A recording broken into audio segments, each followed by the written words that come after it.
Hello, hello, people.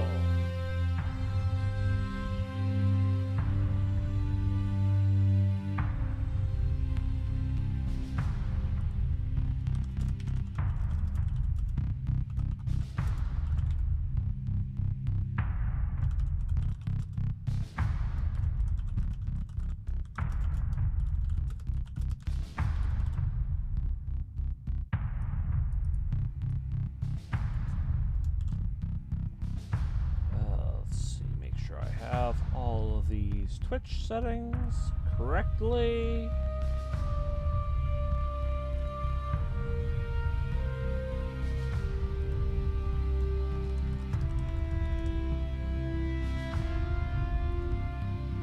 How's everything look and sound for you guys?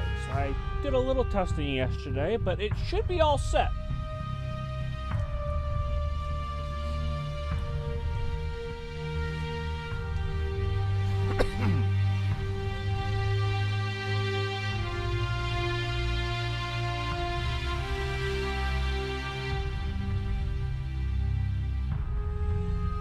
Okay, well, I can turn my volume up a bit, I believe.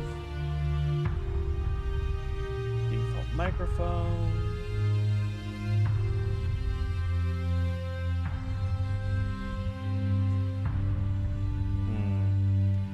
Or I can just talk a little stronger. That might just be better. Or default speakers and compared to the game. Like, we'll put this down to like this. I mean, you're not here for me. You're here for the gameplay, so that's probably fine.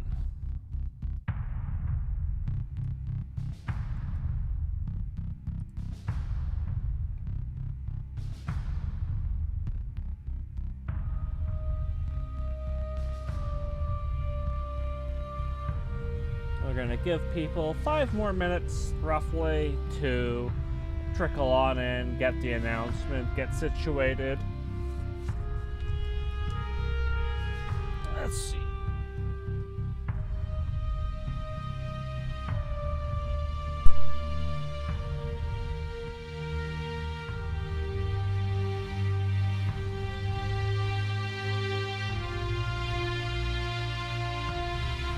Cooler! Nice to see you.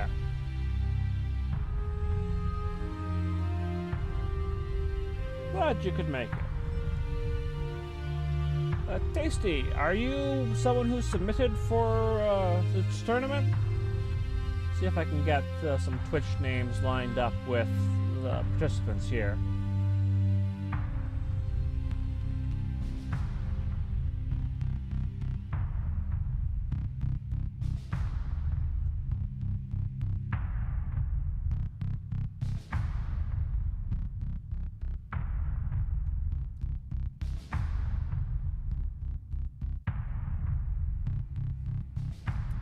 Yeah, well, I mean, welcome.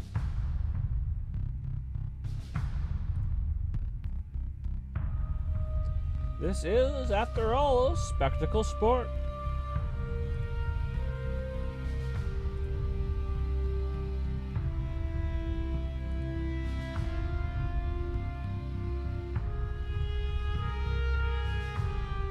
Yeah, I was surprised at how many there's been. I was around for the first few tournaments. But I took a bit of a break from the game and I come back and wow, you guys have exploded.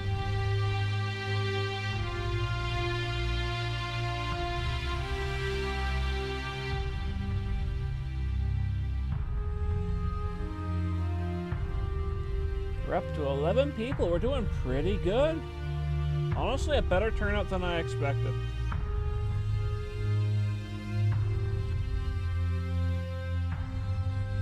Only had 8 people like pick this time slot, but it was the most people picked, so I mean, here we are. I'm gonna give people 3 more minutes, and then we're gonna get right in here. I have some basic brackets set up. We'll have to do a little fiddling once we figure out who's won what and where.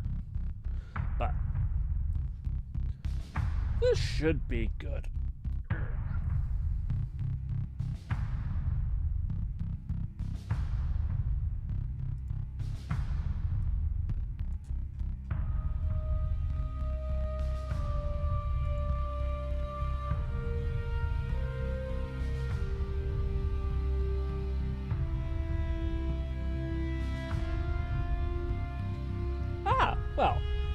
I'll do a recap so you'll get to hear the whole spiel and what all this is about for anyone who coming in from random places on Twitch or with the Discord ping.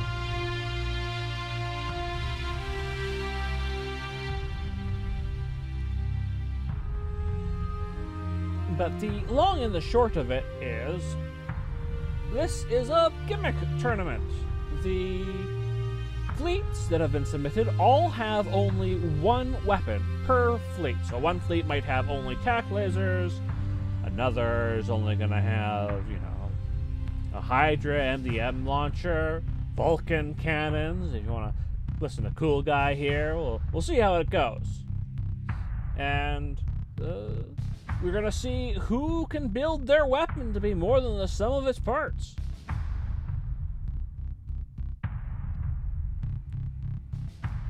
A weapon, in this case, is categorized as anything that goes in a ship mount, in a fighter way LPC, or an intrinsic shift system. And no, it was first come, first serve. Most people pick different weapons, but you know, there was a little competition for some.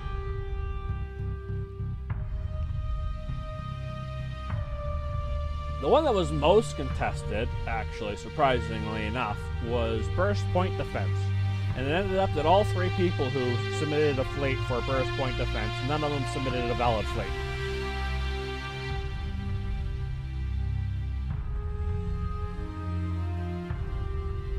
Anyways, this is 10 minutes past, so I'm going to get started here.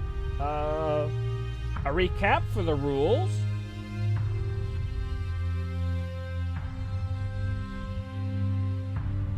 For how I'm going to be running. We're doing a basic bracket. We're going to start off with just the winners brackets, and then we'll see how we're doing for time, and if we're going to have a losers bracket to help contest the victor.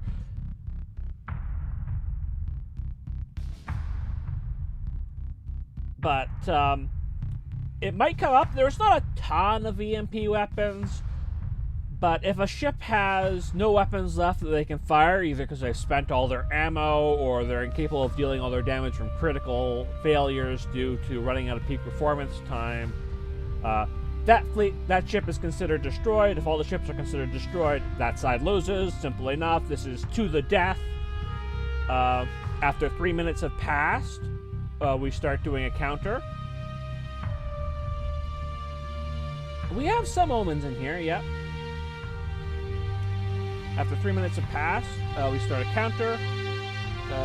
After 60 seconds, if one side has dealt damage and not received damage, we will consider the side that is still doing damage as the victor. So if you are unable to deal damage to your opponent for 60 seconds, after 3 minutes have passed, you lose. And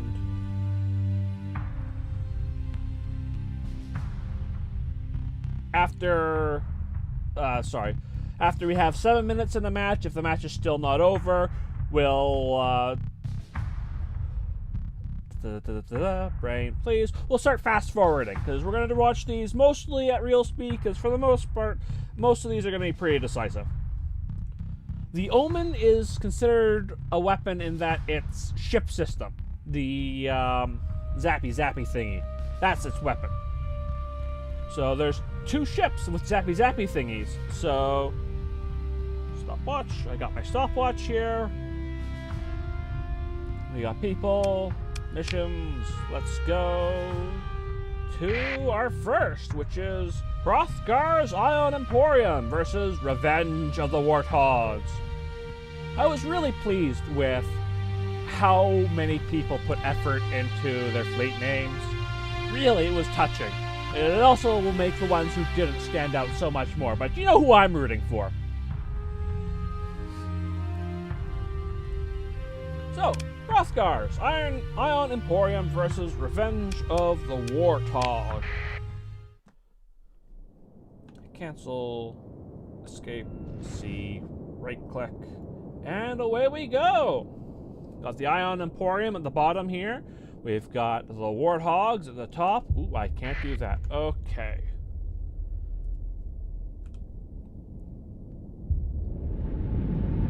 I can't check the chat actively. Oh, maybe I can bring it up on my phone. But we've started the timer. And the Ion Emporium is getting a strong start. It's filling up fighter wings. It's having shield pepper. That Thunder on the right did not have a good time. Oh, 7 went into Bioms. Sadly, they're not threatening the fighter lead carriers. The fighters are just eating through these delicate, high-class ships, high-tech ships even. There's some friendly fire here. One brawler shooting another brawler in the ass with the Ions.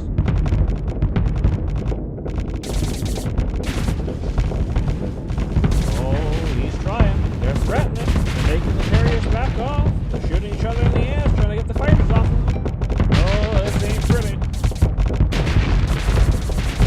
Not having full field coverage against fighters is rough. Oh, lost in the brawler. Fighter pilots are taking losses. Ooh, there goes the good, the bad, and the Ion.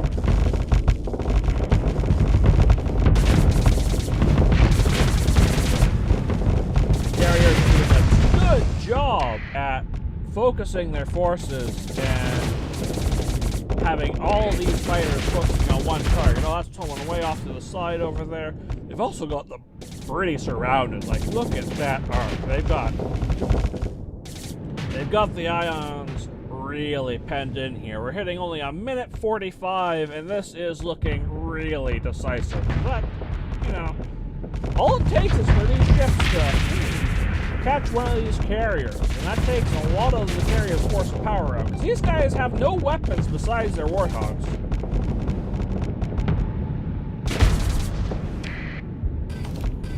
Yeah, another one down. Thunder's next.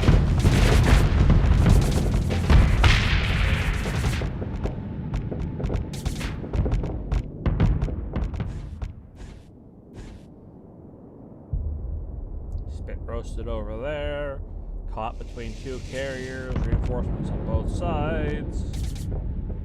I heard someone overload, but it looks like they've recovered. These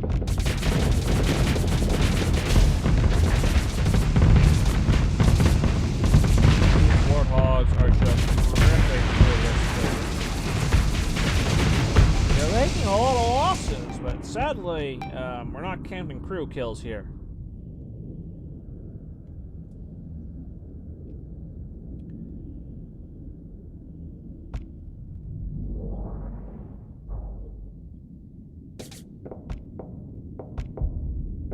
Guys can't vent fast enough to really push back after they've unloaded, and this guy's rightfully too afraid to drop his shields, but they're just too cowardly. If this guy turns and takes out this Gemini, he might be able to get a point on the field.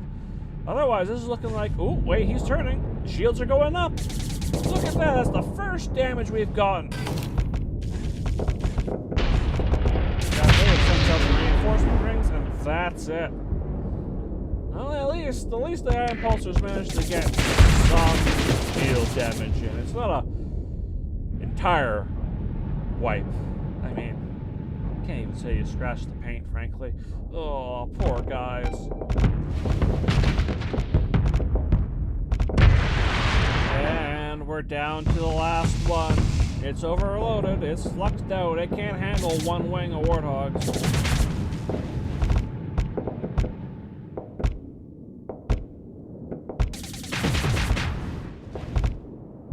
Kill a wing, and then it's out of flux, and it can't drop its shields. I'm just gonna speed this up a little bit. This might take us a while.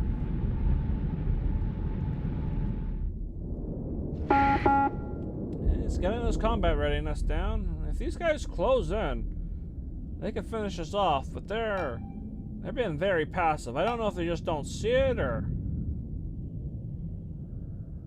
They're respecting this brawler way too much. I don't know what to tell you. Oh, there's 2. Put in the reserves. That should be it. Yeah, they got him behind and kaboom. There's the crushing defeat. I don't think they scratched the paint on any of these.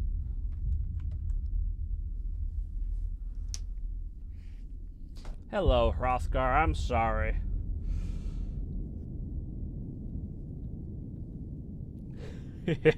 Just catching up on your chat here. Yeah. I'm sorry you didn't do better, Hrothgar. I really liked the effort you put in here. I had high hopes, but the brackets just was not in your favor. Yeah.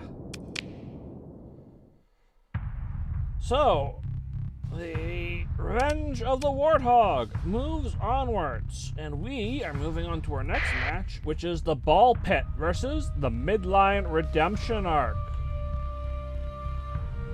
I'm gonna see if I can actually get my Twitch up on my phone here. That would be a lot better. I was hoping I could have chat overlay on here, but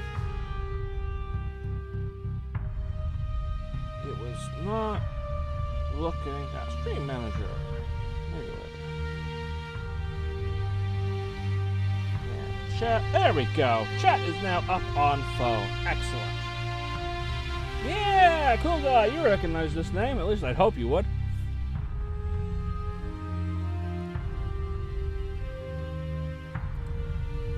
So, you know, the Ball Pit, it's got 2 fleets. It's filling out all 15 versus 14 of the opponents. It's got a slight bit of numbers gain, but it's slightly behind in deployment costs. Whereas you got the Centurions here. They've got a lot of small points, so they can mount a lot of ballistics. That is a lot of Daka.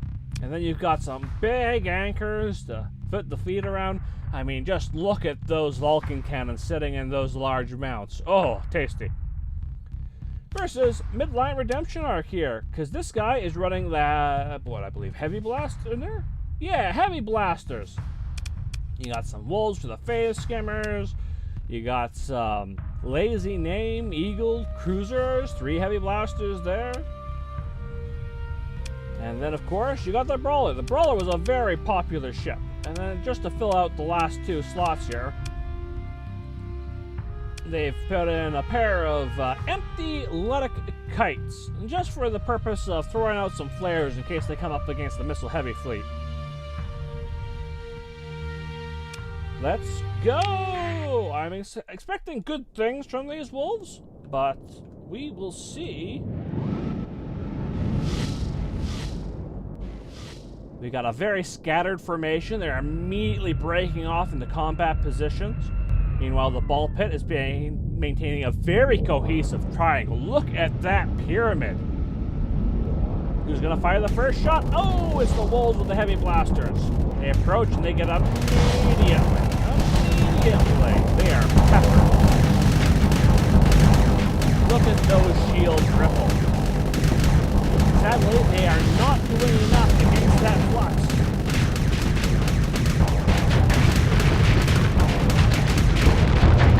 There's not enough hard flux damage coming out here.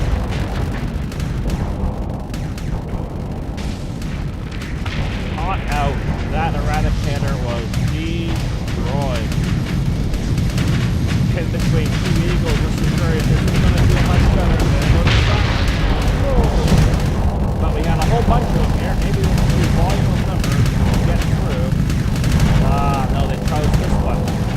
Even with 2 Centurions and the Eradicator, they barely managed to get this eagle up to half of its special capacity. The game is a little loud compared to my voice. Okay, I'll lower it down a little bit further here. Yeah, after this match.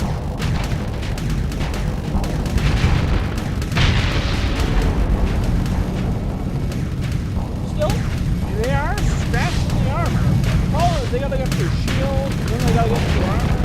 Vulcans have really great DPS, but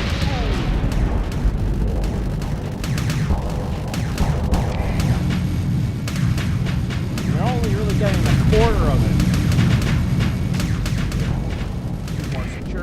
go down. Another Centurion. We still got these two Eradicators over here. This is your best bet for getting through these Eagle's armor.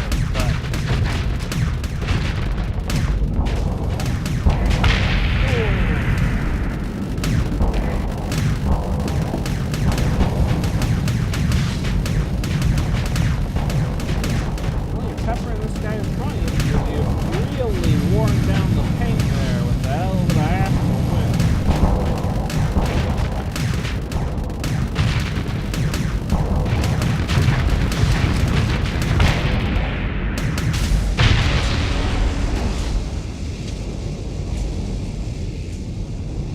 Got one Centurion up there, one down here. This one's getting wolf packed. It's trying. Putting up their bench. It's sadly over. It's sadly. Oh wait, no, he's still up this guy. He's fighting hard. He's peppering. Ooh, he's pressuring. But he just can't keep his shields up enough, and there's so many heavy left.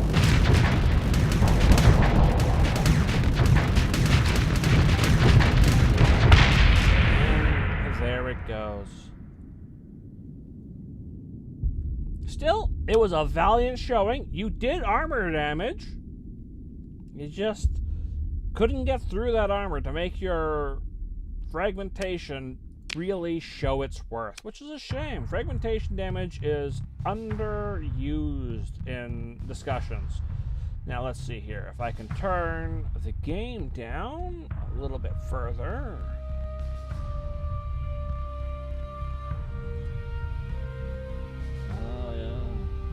You know what? That's probably easier for me to just do in the settings here. Settings. Push you down to 75%.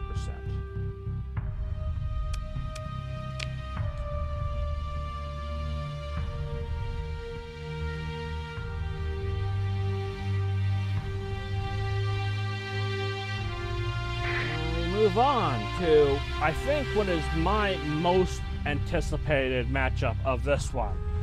Where we got, so I started Am Blastin' versus the Holy Light. This is Antimatter Blasters versus the Paladin Point Defense System. This is, I don't know, Dark Horse. Dark Horse is the wrong one. This is the heel.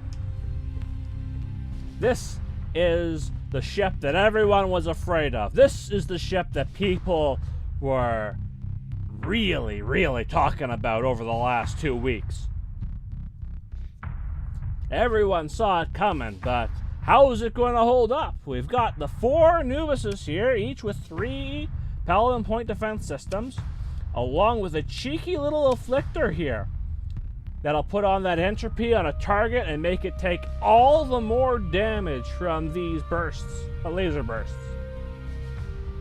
And then it's got that what turned out to be a pretty surprising pattern in 2 more Ludic Path kites, just for that point defense flares.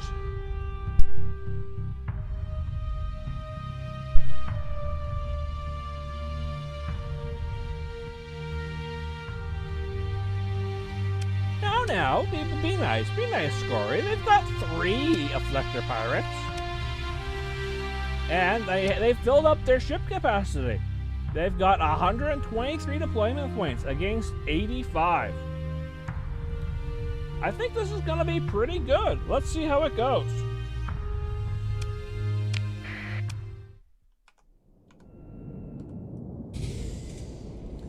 The Scarabs here, I love the Scarabs. They're like an Anubis at home. Oh, ram that one really right back.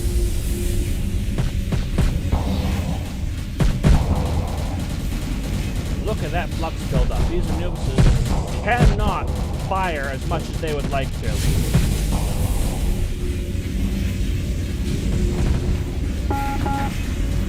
One Scarab might have combat readiness down, but there goes one of the Anubis. That's a large portion of the Holy Light combat capability. This one's taking a hit. That one's taking a hit.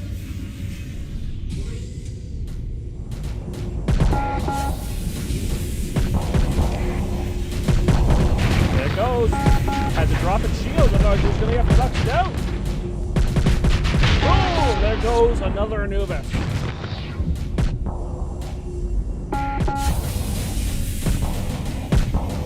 comes the entropy.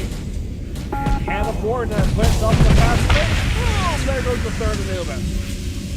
We got the last Anubis down here. In comes the wolf pack. These scarabs gonna eat away at this.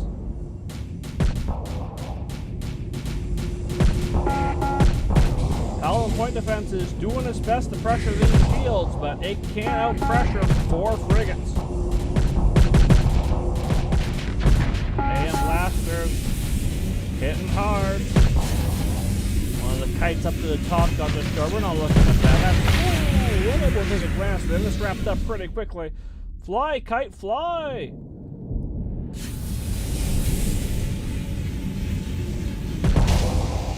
Fluxed out and one down. One and done.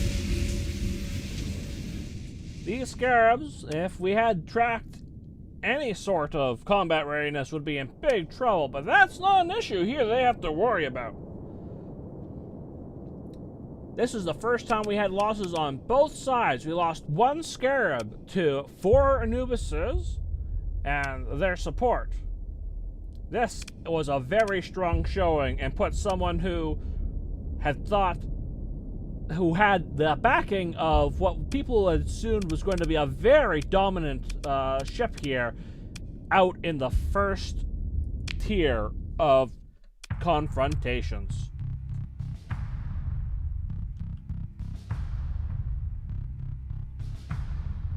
Numbers did do a lot of work there, yeah, absolutely. That brings us to BBs versus I am bells of 100k credits to turn myself into a cat girl. Imagine having that on your domain registry. Whoo! This is going to be an interesting one. Again, this 15 ships versus 15 ships, but this is the Omens as well as the Shades. You know, you got to have all the variety you can afford here. You get some bigger ships, more hull points.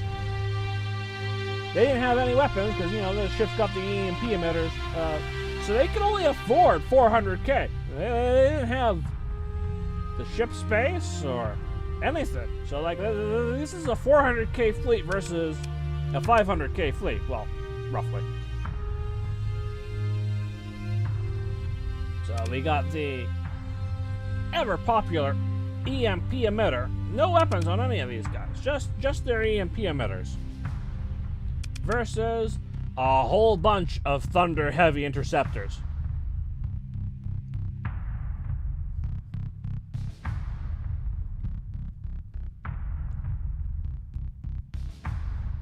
This is going to be an interesting fight because, well, EMP usually does pretty good against fighters, but will these fighters still be able to, you know, swarm enough to cut down 1 or 2 of these Omens? I don't know. We'll see. I am in favor of the EMP here, but I don't know that it's going to be quite that clear cut.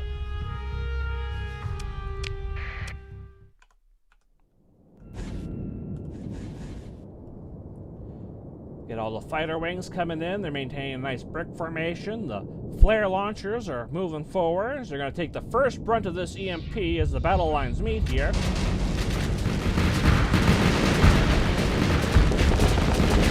There goes one Omen. It's fluxed out. It's taking hits. There goes one Omen.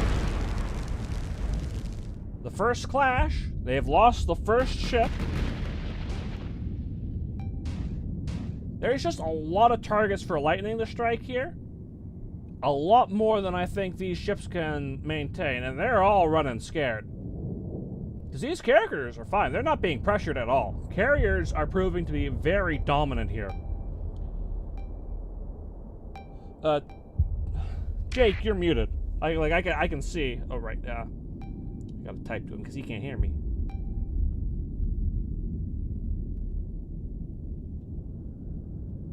Go. You're muted the stream.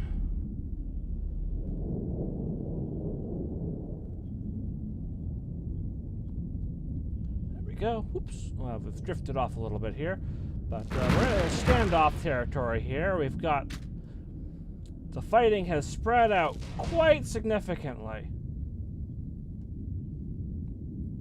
The carriers are maintaining a really great back wall.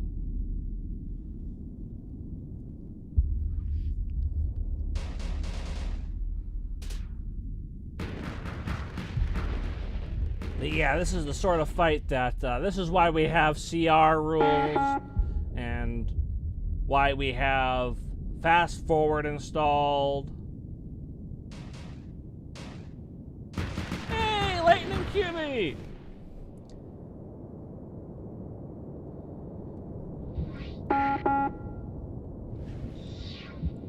The Hounds are starting to lose their CR, but they're just here for flare launchers, so they're not really that important. Flares might help. Ooh, what's this? We got another Omen going down, or is that a Shade? A Shade! Is being harassed. Look at those fighters go! You can vent occasionally, but it's not doing good enough.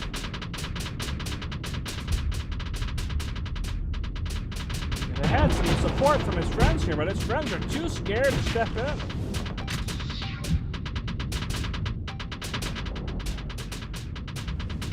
Those interceptors keeping on this ship's ass, keeping it in phase space.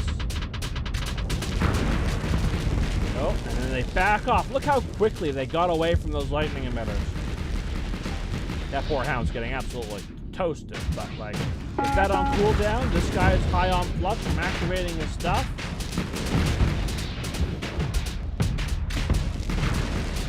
Lightning emitters are very funny. I was very amused by them. But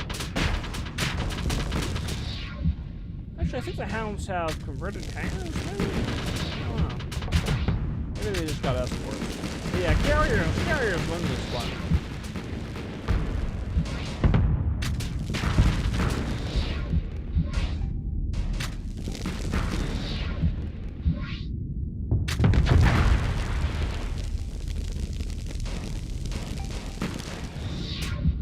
I don't think these carriers have systems override. I think they're doing just fine.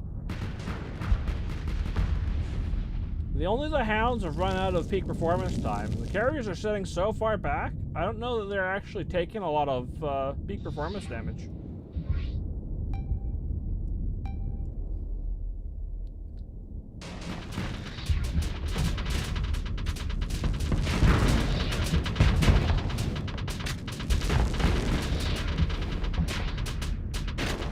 Fourth Thunder burned out, flying away from his formation, and he's back in it.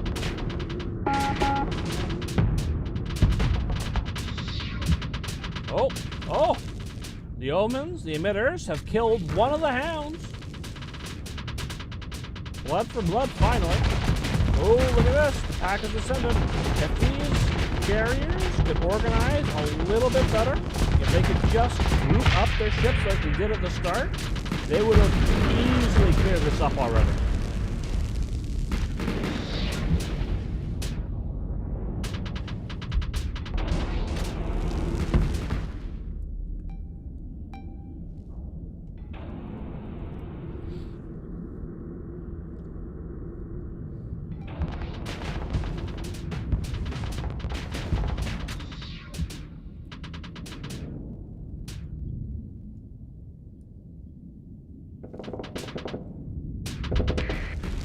Oh, there goes two more Hounds. Support fighters have been picked off. So the EMP emitters are actually, punching back. We got one Hound left that's going to be dying a CR. Well, not really. It's dead at 69. It was pretty nice still, but...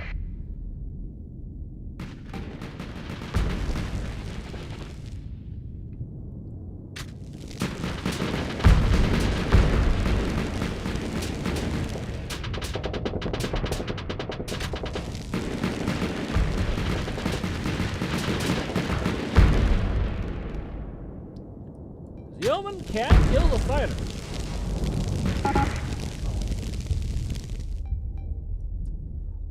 Also, this naming convention on this fleet, it was the only one that unseated me so much I accidentally closed the program early, because I had to look at not the entire B-movie script, but enough of it that I was thinking about the whole thing the entire time.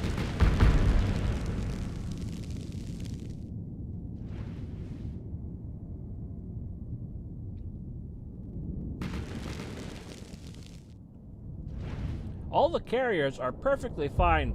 So far, it's just the hounds that are taking damage.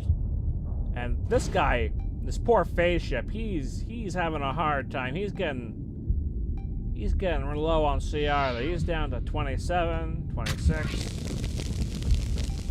The phase ships here, which are the bigger ones here, are gonna run out of phase power real quick, and then they're just toast.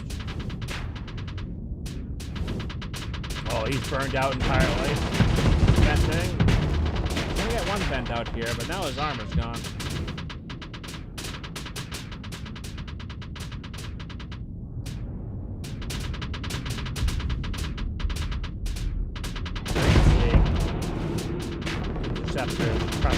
Phase ships. This guy can't even come to help. He's down to 12 CR. This guy's down to 6. Omen gets close enough and decides to activate its emitters, and all those fighters are no longer a problem, but they have to work together. And the drovers are perfectly fine. Fighters at 100 to 85% replacement rate. CR 85. The hounds are low, but this is going to get to a point where I'm just going to start speeding things up a little bit here.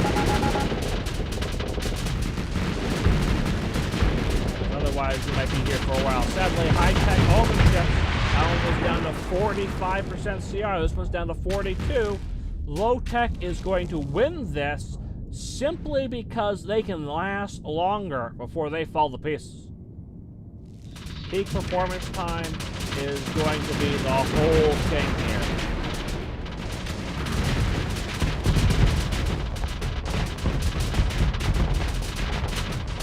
Jeez, they're out of peak performance time. This guy can't do anything but sit here and take it. Gone.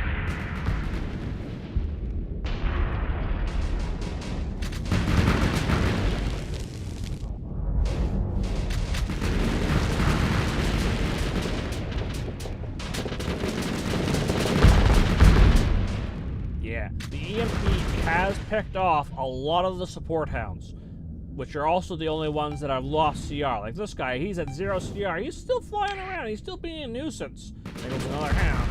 But they were the buffer that helped pressure the CR of the opposing fleet long enough to give their side the decisive edge. So in here, 39 CR. Fluxed out, done. Once you get 2 or 3 drovers worth of fighters together, they just kill whatever they look at. The problem is that they're splitting them up. They're splitting them up a lot.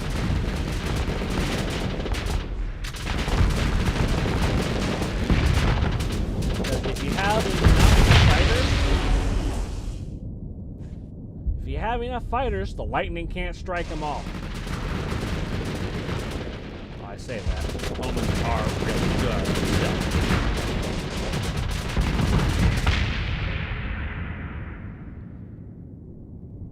Yeah, the carriers are escorting the hounds with the fighters, which is a really neat tactic, but it's also spreading out their forces a lot more. How focused these fighter attacks are has proven so far to be really important for how fast they run. Rovers are still at 85 CR and holding.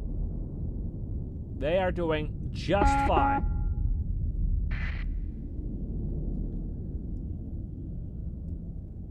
But I believe we just have this guy right here, the last one.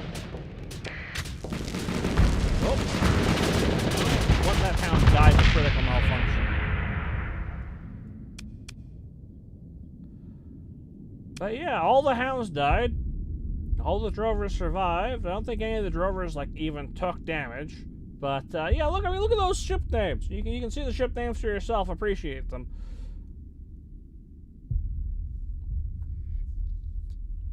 I don't know why these are out of order. I mean, yeah.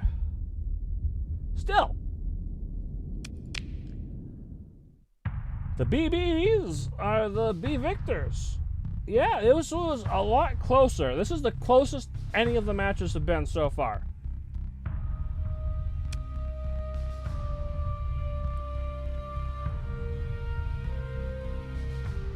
And that brings us to Mr. G. With Mr. G and the Jolly Fleet. Look at this. 15 ships versus 10. Numbers have been important in the past, but this is only a 50% increase, not double.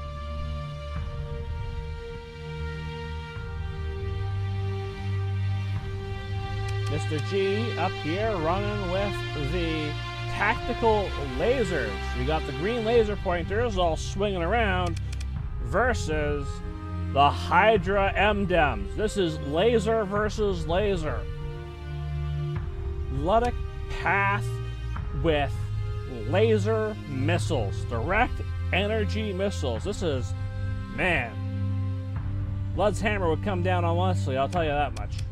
Plus, you know, this is the only non-pirate phase afflictor that was put in. I'm really surprised to see it, but I mean, it mounts the tactical lasers.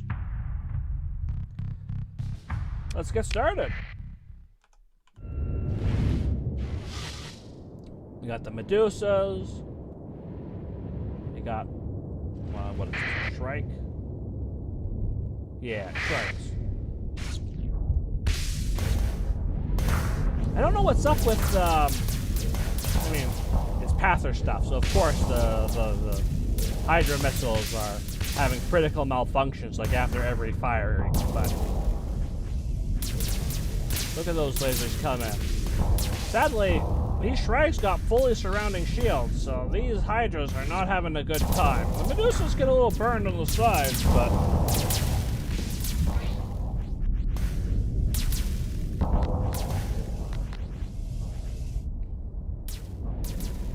yeah, Medusa over here having a bad time. The flanking maneuver of these missiles. Burning up, getting some hull hits. This one actually took hard flux because it flew right into the missiles. But shields are proven to be an issue.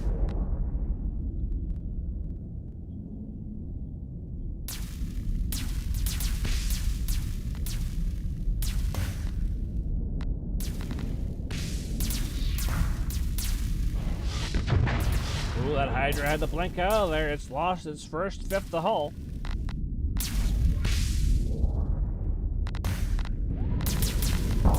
But these Shrikes aren't worried at all. This Jolly Fleet is going to have to get all these Medusas dead and then refocus all of its energy onto one or two ships so that it can soft flux them enough. Oh, look at that spin around. The entropy hitting in, attack lasers, absolutely nothing.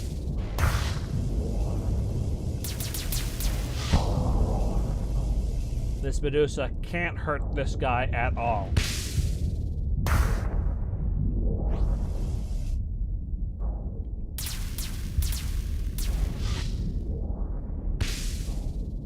The ill-advised modifications here are disabling the Hydra missiles, but not permanently. Like, it's malfunctioning, and it's hurting them. That's where it's taking most of the damage from, is from their own weapon malfunctions. But the weapons come back afterwards.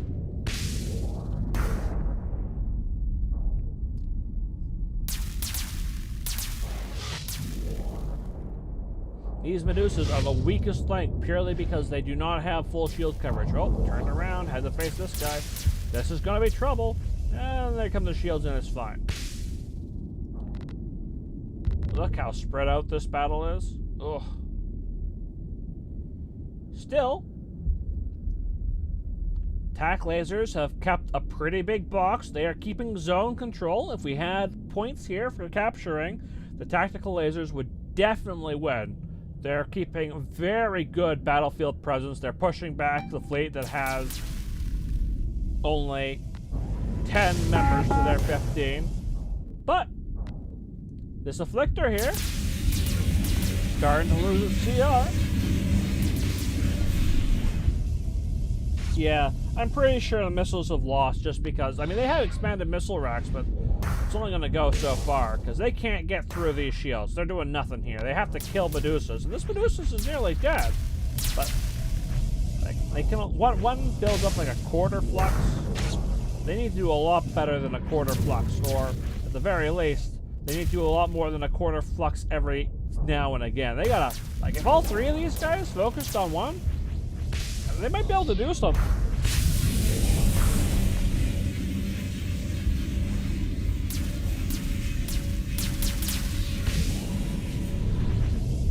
But without the coordination, this jolly fleet is sadly going to be, oh, I shouldn't use that joke.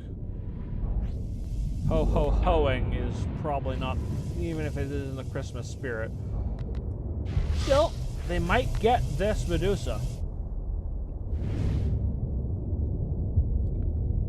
One Medusa. Can you get one kill before you run out of ammo? No, this guy's not firing. Is his weapon broken, or is he just out of ammo? Well, his CR's going down. He's down to 39. I'm gonna start speeding up.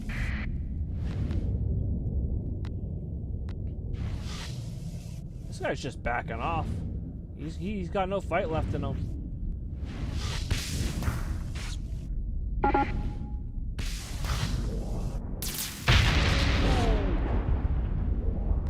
Well, the shot came in. That's two Medusas dead basically at the same time.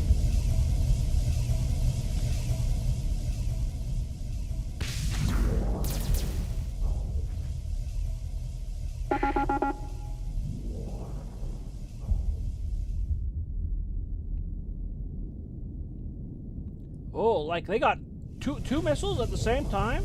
Put this guy up to half flux. Oh, and then his weapon burns out. Oh, but here comes another one. They got three lasers coming in. The Shrikes are starting to lose combat readiness. If it wasn't for these guys being ill-advised, they might have been able to outlast these high-tech ships, but alas. Oh, one Manticore down. Another Manticore down. Shrikes are running out of CR. Another Manticore down. They are exploding themselves just from how much their weapons have died. This guy's running out of shields. Like, they didn't die because they were hurt by the enemy. They died because they blew up enough from the inside. Still, they took out two Medusas.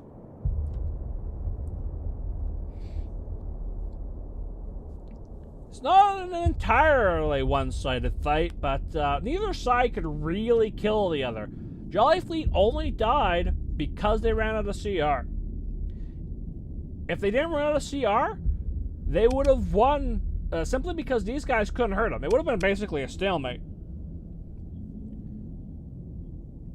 Now, I don't know what I'd do if both sides can't kill each other because they just got shields, but I think if these guys had leaned into their CR a bit more, which, I mean, they can't really. They're Pathers. They got ill-advised modifications. They ran out of CR so quickly. But low-tech versus high-tech? Low-tech wins from longer CR.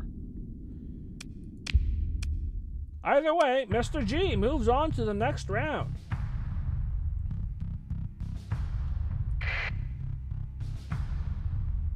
Now we got For the Forgotten Commemoration versus System Override Pulse Laser.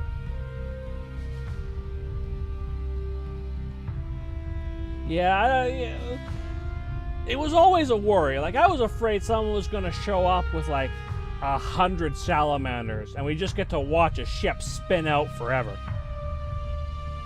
Basically never dying. But, you know, it didn't come to that. Another ship packed some Anubises. We got two Anubises here. I mean, Nenakoro Bariaki with the Phase Lances here. I don't really like how they've positioned their Phase Lances here. The two front mounts and the middle mount and the right mount. Like, it's a little lopsided, but whatever. And then Brawlers with two Phase Lances. Versus, you know, Pulse Lasers. We got Lion's Guard here and Tritachy. I was a little sad these weren't Lion Guards Brawlers, but I mean, I know why. And some Sunders in there too. Sunders have proven to be pretty fragile for this format, but we'll see how they go. It's 15 versus 15, 101 deployment points versus 113. Hey, don't knock the phase lance on the Anubis. The temporal shell, phase lances firing 3 times as fast. I mean, they don't have the flex for it, but I mean, that's not my place to judge. We got the battle lines coming in, the brawlers.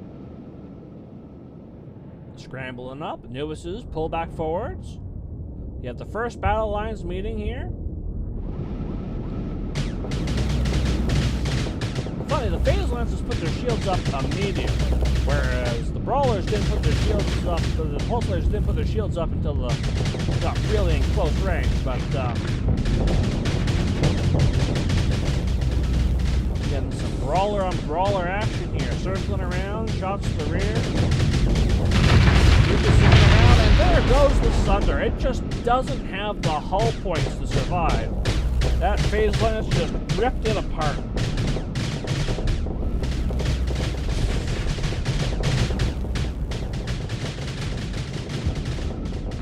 Omnidirectional, or sorry, full coverage shields, 360-degree shields have been really powerful for this tournament.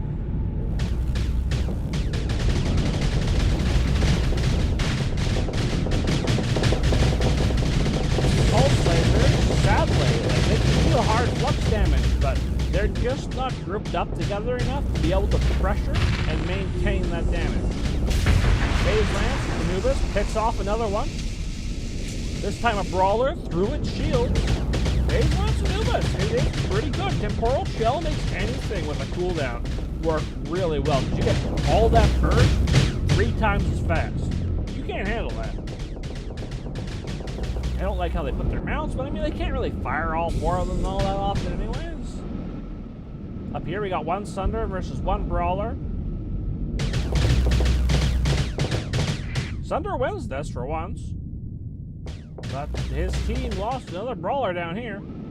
Probably to the Anubis again. This Anubis having a little bit of trouble. Speeds up, drops his flux.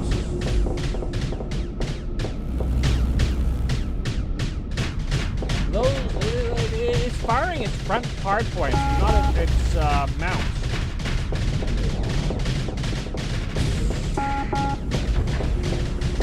Something's up with how they mounted it. It only put in its top mounts at the very last second there, but when it did, it toasted them.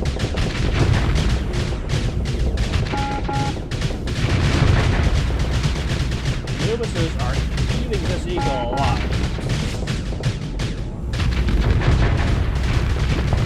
Boom.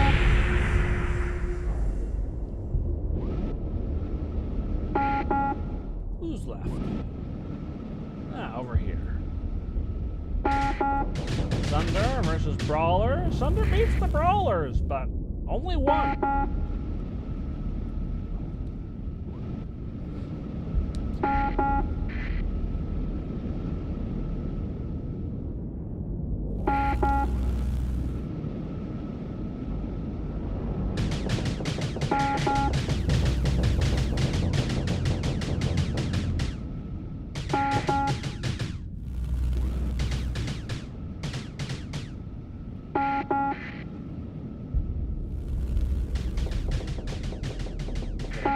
Here, a Sunder here. One of the wolves went down.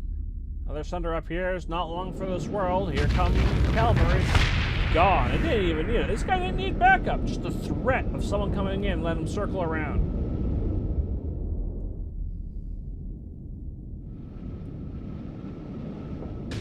Here comes the reinforcement. No 360 shield. None of that would help against phase lancers.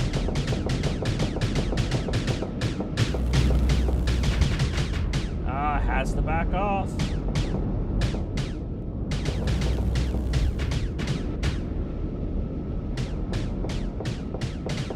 There's a system overrides here, really shortening the range.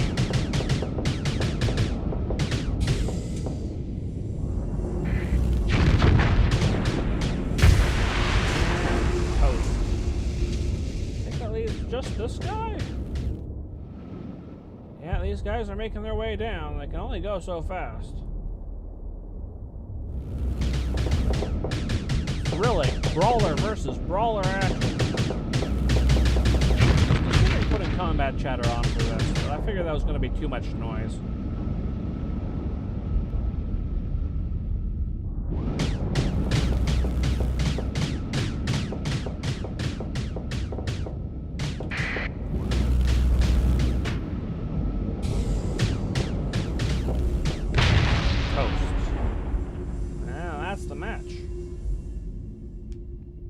The Anubis and the phase lens is on top of them. When I'm Nanakoro Biayoeki? Nanakoro Bayaki?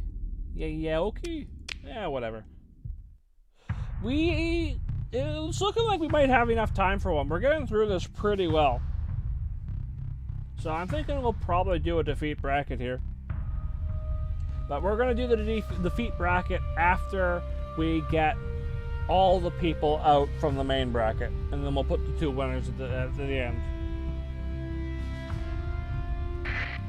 And this guy, the Mjolnirs, they get a pass, because we didn't have enough fleet entries to have an even matchup, and I could not manage to parse enough to care to put one of the failed fleet entries in for them, fix it up.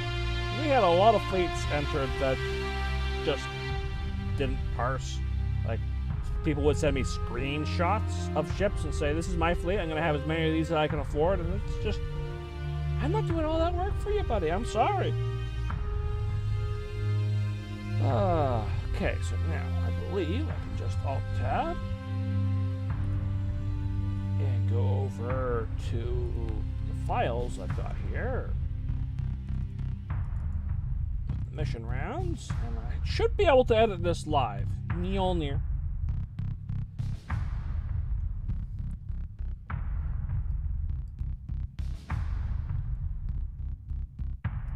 Okay, so Hrothgar lost to Tranquility.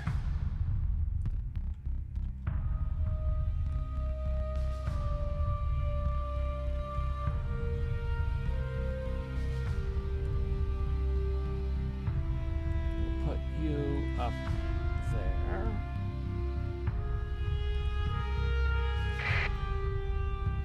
The ball pit sadly lost the midline redemption arc.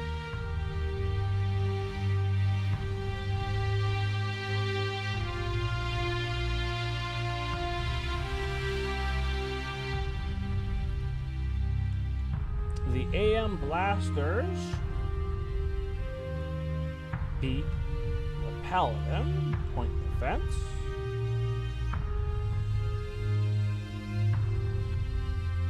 The Thunders beat the EMP emitters.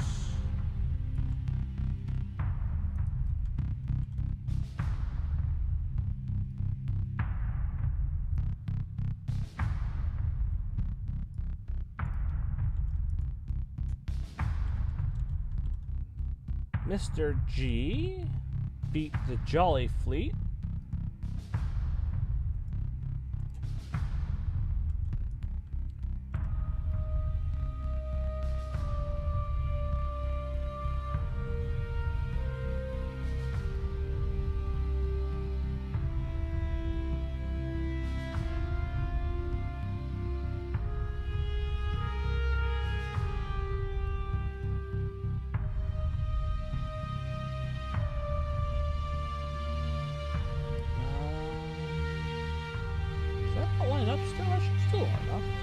Oh, see you, Hrothgar. I'll let you know how you do in the losers bracket.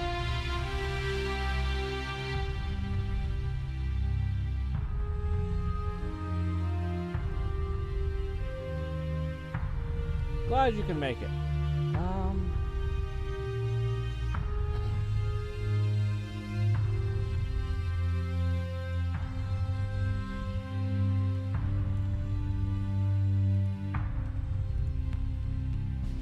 One, two, three,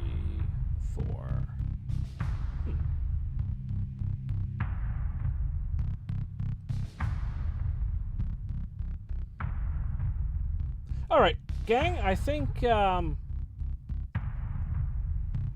we still have another odd fleet out. So I want you guys, real quick, vote for who you think should get a pass to the next round here.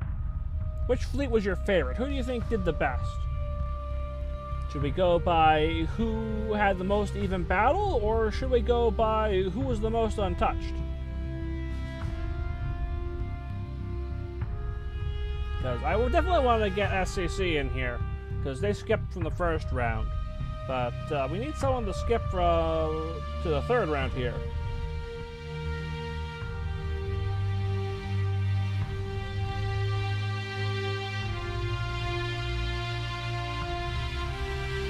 Or we could throw together a quick losers bracket and put that person in, but I don't know.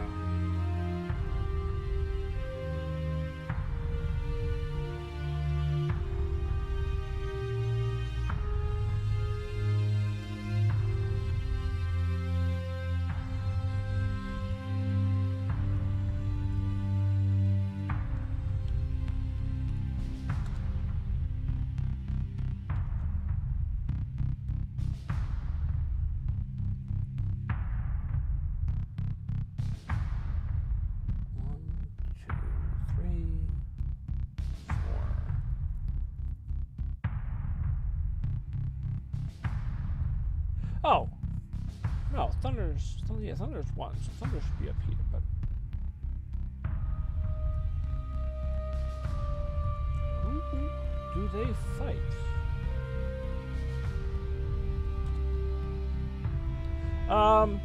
So SCC, I think I can control S this, and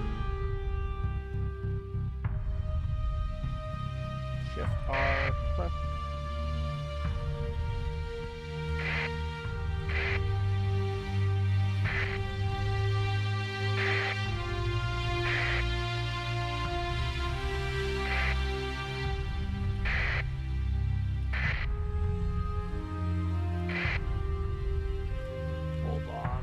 Doing things live is a little rough. Right, yes, the Warthogs.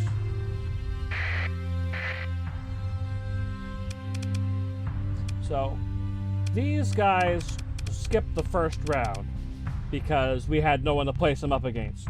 So they're definitely coming in. But we have the Thunders that fought last round. They're the odd ones out for setting up the brackets right now.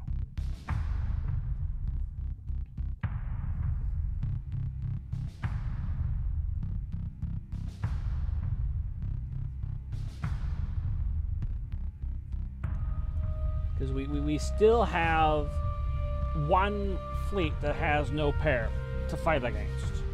And I'm not sure what to do about that.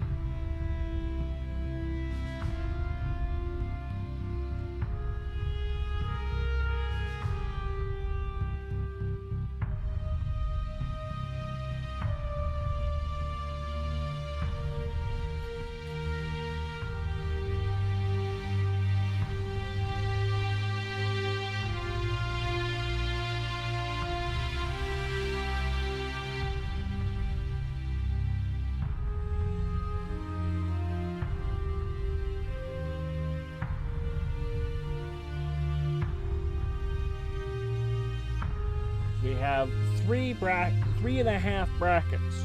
So after this, yeah, who should fight the Thunder Fleet? Yeah, exactly. Oh no, okay, so we had the Thunder. Okay, so these guys here, the Mjolnirs, they didn't fight in the first round. Because they had no one who hadn't fought yet to pair up with them. So they've got to fight in the second round. But that leaves the Thunders in the second round with no one to fight. When we get to the third round, it'll even out again. But everyone will have a partner again. But we're just...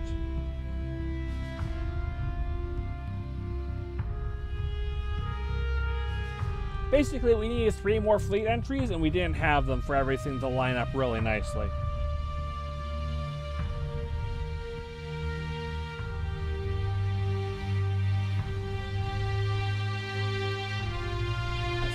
accounted for this, but according to everything I got here, I didn't.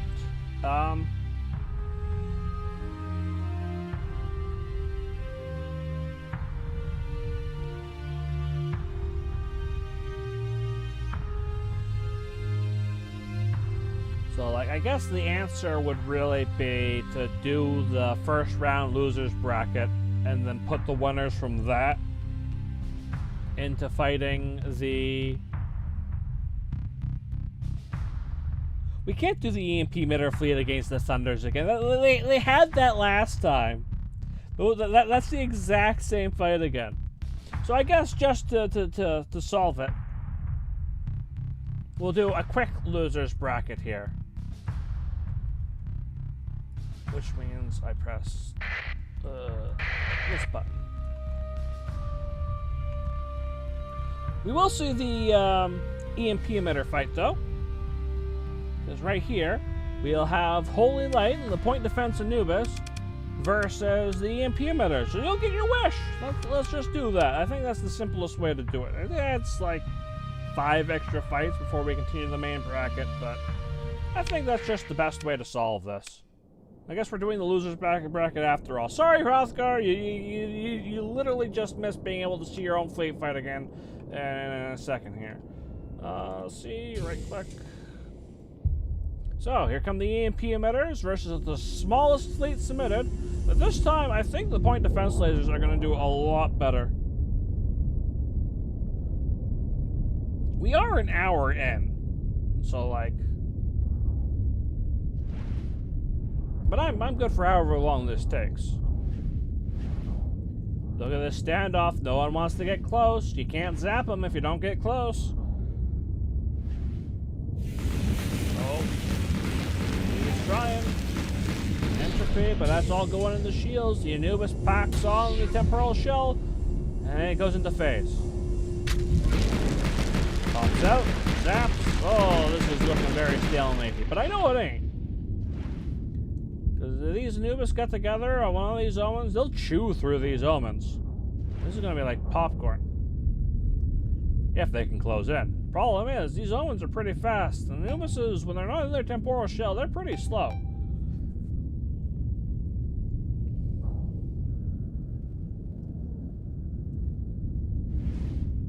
This kite, with nothing but a flare launcher, is getting behind, is pulling the attention away.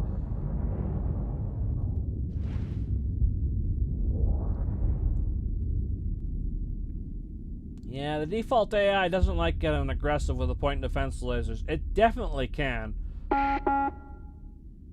Oh, that flanking kite is starting to run out of CR. Ooh, one zap. Guy's smart, goes into phase. Anubis is on his ass, pops out. Don't know why you left phase there, buddy, but you got some toasty facials right there. I'm pretty sure this is just victory by default for the Anubises, because I'm pretty sure, I guess if a lot of these lightnings came in, but the fact is the lightning just isn't aggro enough either.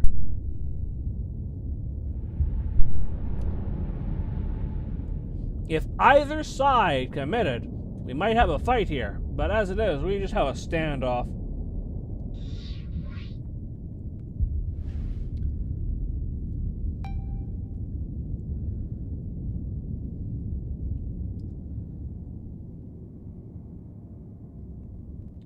But the Anubises are doing damage, the lightning emitters aren't.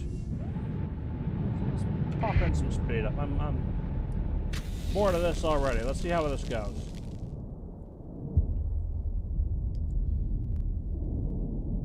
Yeah, the lightning emitters are doing a few hits on shields, but it's only 1 or 2 or 3, and then they back off, because they gotta back off. These Anubises will murder them if they are in sustained combat.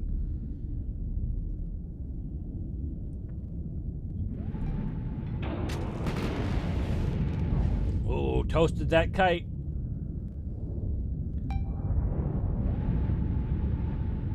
Yeah, you didn't even pop your lightning emitter there. Come on.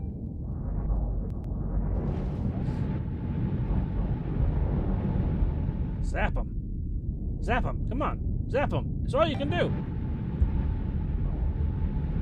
Zap him. Come on.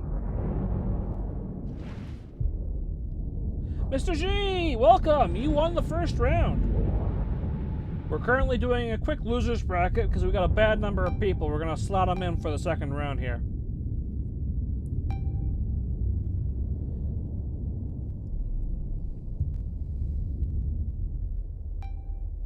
The Anubises will run out. Ooh, hey, got some zapped in. This guy's flamed out, vented. The Anubis finally is pushing in. He's only using one of his point defense lasers at a time. Oh, there we go! First, finally, a kill!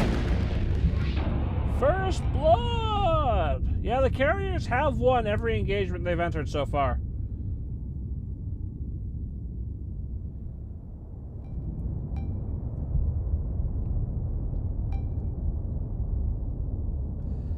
But at the rate this is going, and this is at 2x speed, I think it's pretty safe to say that point defense lasers win here. The EMP emitters are just not pressing in.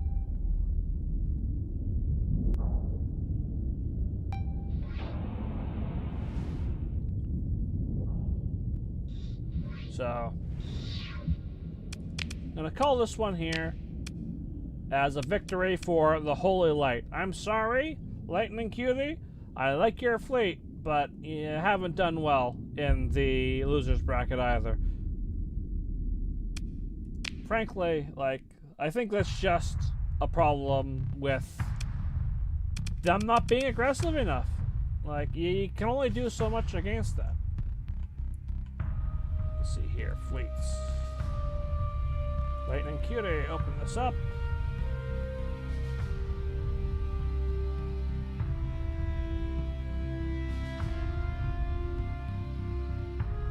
Yeah, you got all your officers as reckless.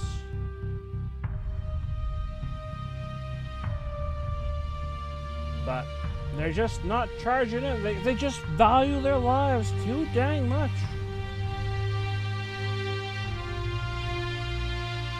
So that brings us to the Ball Pit versus Hrothgar's Ion Emporium.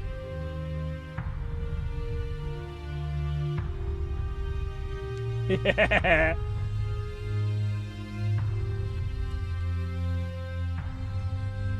Buffalo, Buffalo, Buffalo. This should be an interesting fight. These guys, Sunders, have weak enough survivability that I think Vulcans will be able to do something here. And more importantly, they can get around behind the Brawlers. This might actually be a fight. And yeah, I think that was the issue too. The frigates just didn't want to get near a cruiser. Because that's two sizes up from them. So we got Vulcan point defense on the bottom. And we got Ions on the top. Here comes the first clash. Look at that flux go up. The Thunders are doing their work. Kill, Centurion dead. Eradicator dead. Thunders over flux. Centurions are closing in. Can they get through the armor? Oh, they feel through the armor. Just a little bit more. There go the shields. Is it too late? Oh, he's hidden behind the debris. Centurions weren't brave enough to get a counter kill on this lucky Sunder. They're gonna pay for it. That dies to a Sunder. This one's backed off. It's venting, but he can't close in. That Sunder's in there waiting.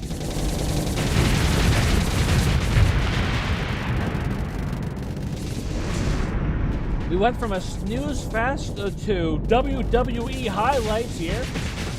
Look at them go!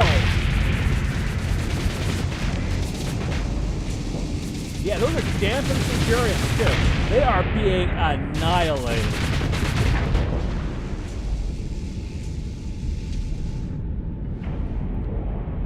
Got his shields up. He has no chance. Oh, cataracts.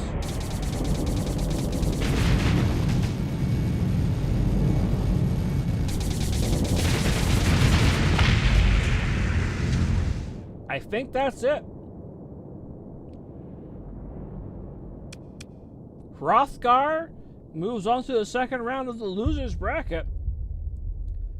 The ball pit just did not have a chance. But they fought hard, and that's worth something.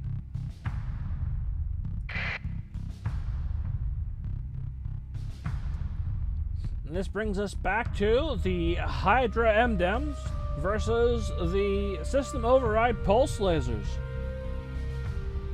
Oh, I just realized we're going to have another stray fleet in the losers bracket. What are we going to do about that? Ugh, whatever. Well, we'll deal with that in a second. We have, Hydra M down, Systems Override. We've seen these guys before. I'm just waiting a little bit here. Hey, look, another Buffalo! Buffalo, Buffalo, Buffalo, Buffalo!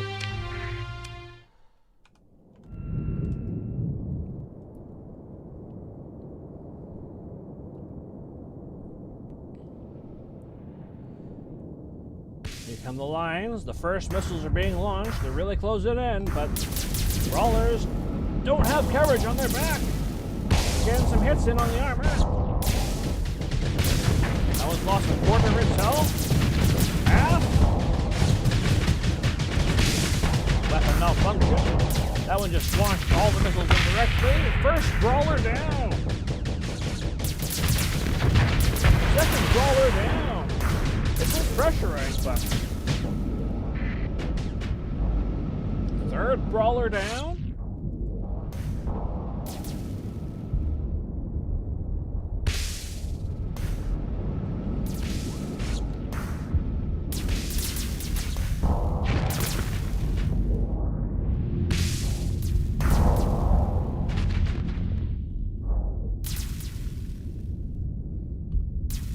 These Thunders don't got perfect defense either. This one's burned out.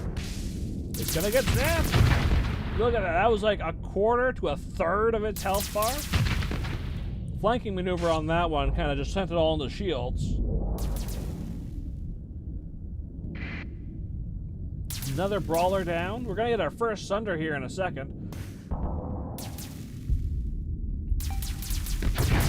Toasted. The Jolly Fleet is doing great here in the losers bracket, eating amazingly against things that don't have 360-degree shields.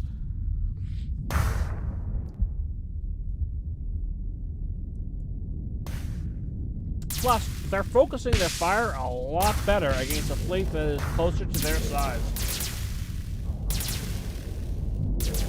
The Sunder's getting outfluxed by direct energy missiles. It's lost half its engines. There go the rest of its engines. Just gotta get the right angle on those flanking missiles. The Jolly Fleet is losing out on its combat readiness. Can it seal the deal before it dies? Oh, that's almost another Sunder dead. Engines are toast. Still managed to keep it turning, but it drops its shields. It's not threatened by him. Over here, we got an Eagle that's probably going to get the first kill, revenge kill. Oh, the Sunder off to the right dies. Far more exciting. Oh, he's backing up. And Flux getting killed. That's the first death on the Jolly side.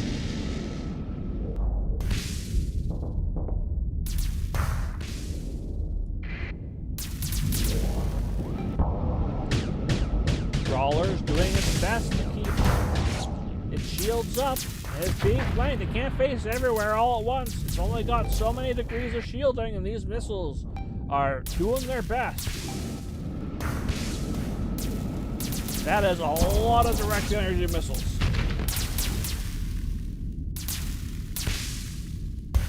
They're doing a really good job at catching them, but you're getting outfluxed. Outfluxed by direct energy missiles. And then murdered by them. Oh. This Eagle's been flagshipping. It's got a kill, but we gotta see if it can survive. All its supports are basically gone at this point. But have the supports bought enough time, wasted enough of the large ammo missiles?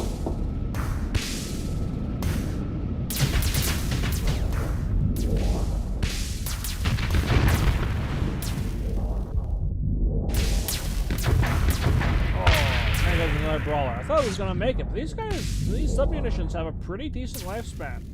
Getting the first hit on the Eagle. Sadly, the Eagle just doesn't have the ass shielding to account for this either.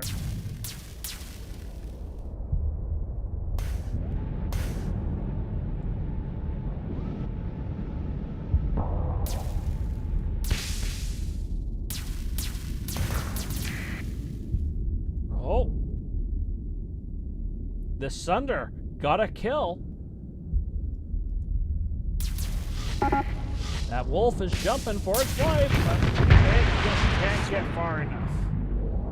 Now, can these two Manticores survive against that Sunder? How's this fight against the Eagle going?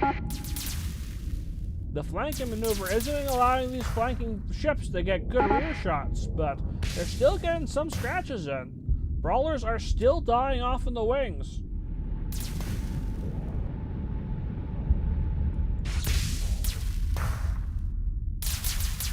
Every now and again, there's no more ass armor on that Lion's Guard Eagle. Lost a quarter of its engines. Angles badly to catch the lasers. It only has so much turning capability.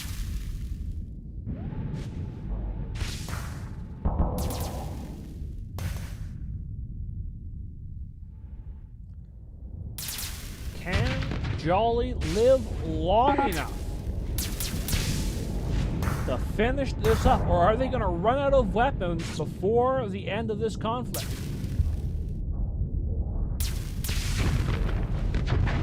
Sunder's burned out. It's just one good laser away.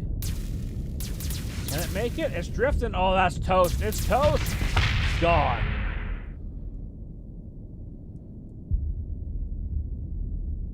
Those two are going to be up there for a while doing that. I'm just going to ignore them.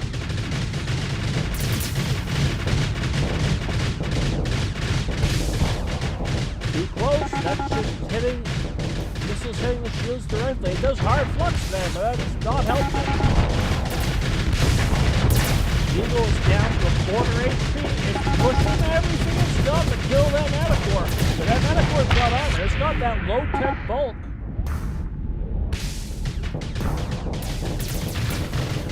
Manticores are down to 16 CR on average. But this Eagle is the last hope. It's also losing a CR. It outfluxes from the impact and dies.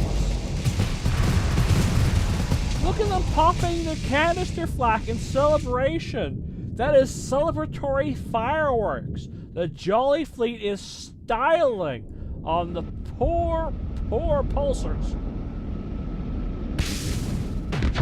That was a direct hit. That wasn't even a submunition hit. That was a brutal engine-destroying impact. And now that the rest of the fleet is coming in, this guy has no chance. He's got no armor in his back, and he's going to be taking way too much flux from all these guys. Almost happened again. He's trying. He's got to really rotate. This guy's got 38 CR. He's probably got the most CR out of everyone that's left. But sadly, these guys got enough missiles. They're moving in. They're threatening. And this guy's only got 33 CR. This guy's got less CR than this one.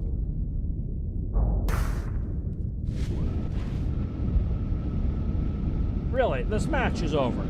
Jolly's fleet has won, but can they finish the job?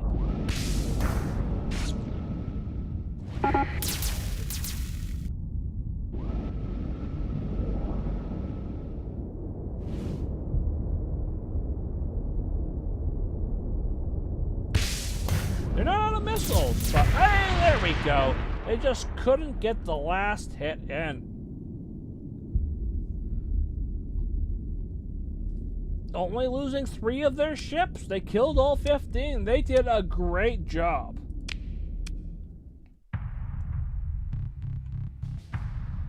So, that means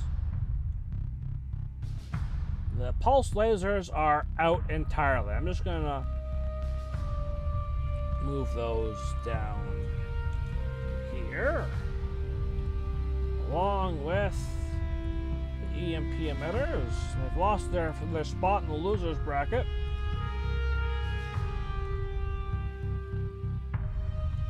The ball pit, sadly, just couldn't swing it. But that leaves us with 3 ships again. Again, we've got a bad number of remaining fleets.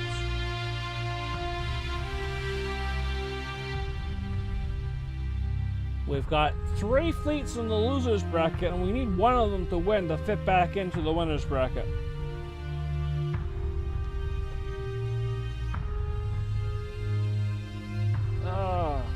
So, what I'm going to do here, I'm going to put the 2 entertaining fleets against each other. I'm going to put Hrothgar versus Jolly, because they were actually interesting to watch. And yeah, it's kind of a punishment to make them fight again. But I'm just going to hold the Arthur fleet in reserve. It gets a pass and to survive into the next set of losers brackets.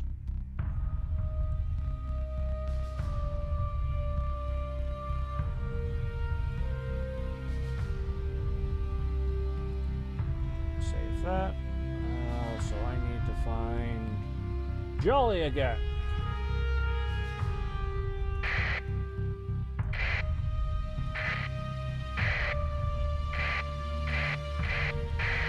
There we go. Jolly versus Hrothgar's Ion Emporium.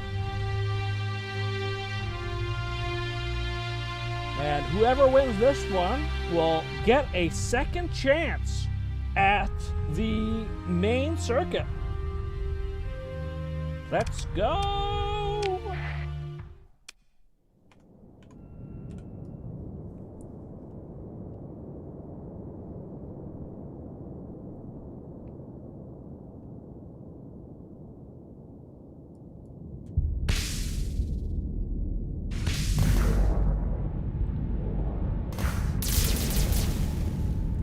Basically the same fleet, it's just got a different weapon. I'm realizing that now. But Hrothgar's Ion Emporium has proven to have a lot more DPS. It's got a lot more strikes too, I suppose. Or whatever they say.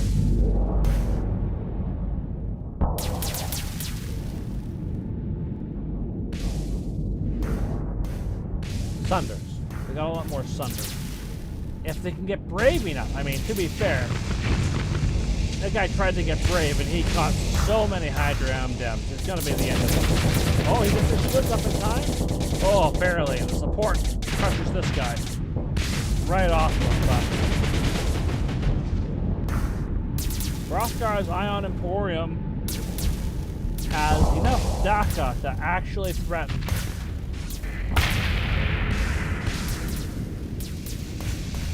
Despite its shield weakness, but it's got to get in there. They got to close the distance. And Jolly's fleet is maintaining a very good bunt grouping here. They've only got 1 isolate over here, 3 over here, but they've got 6 over here, and that is pressuring these Sunders enough that they can actually fight back and hold off while the outskirts fights happen. In fact, they're actually winning through the shield. Oh.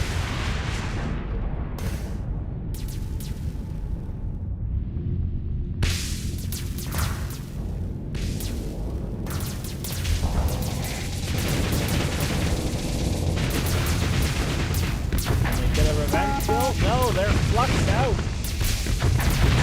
Because they're fluxed out, they're prime targets for these Hydra missiles.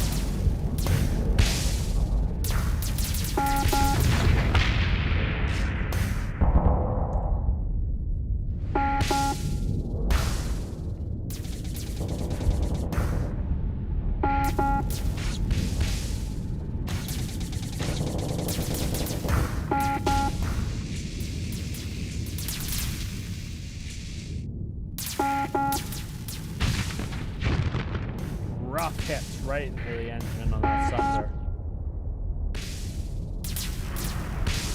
The Manticores are losing out on their CR, but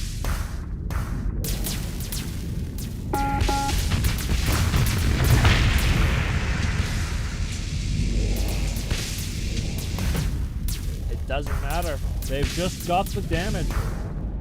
Yeah, Hrothgar's fleet definitely had a chance here. It did try to push in a bit at the front and got immediately punished for it. Jolly's fleet managed to maintain enough cohesion to be threatening. Because these missiles, in bulk like this, they're scary. What are you going to do against that?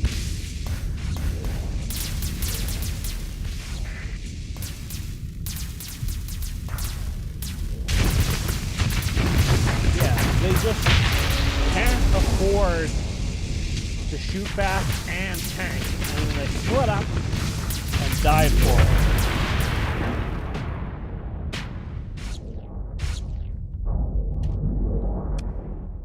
A flawless victory.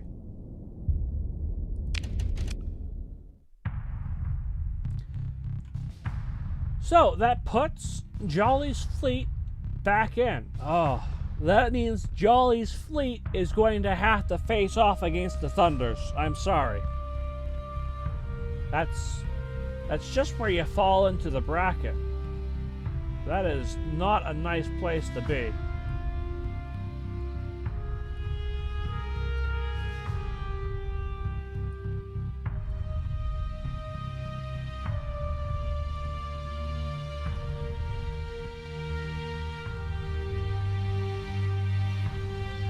Well, see, the thing is, the Paladin Point Defense System is also in the back there, because the numbers here are being poor. All right, you know, I'm gonna do something interesting here. What we're gonna do is we're going to have the Thunders fight against both Jolly and the Paladin Point Defense Systems. And if it loses both, then, hey. If it wins both, well then, hey. Otherwise, we'll see where we go from there. But that'll give us a break to the stalemate and be fair to the other fleet here. So we're going to start with Thunders versus Jolly.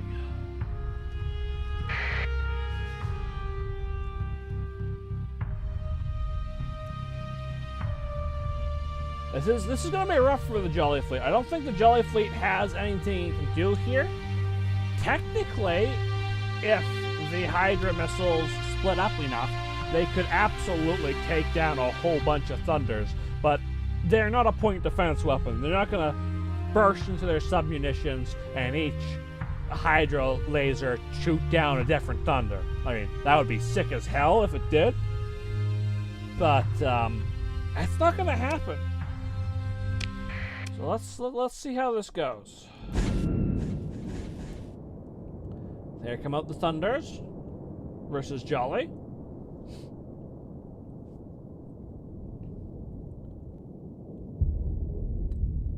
The point defense flare hounds are up in front. They're going to eat the first batch. The Thunders also got point defense flare, so this is just a really rough matchup.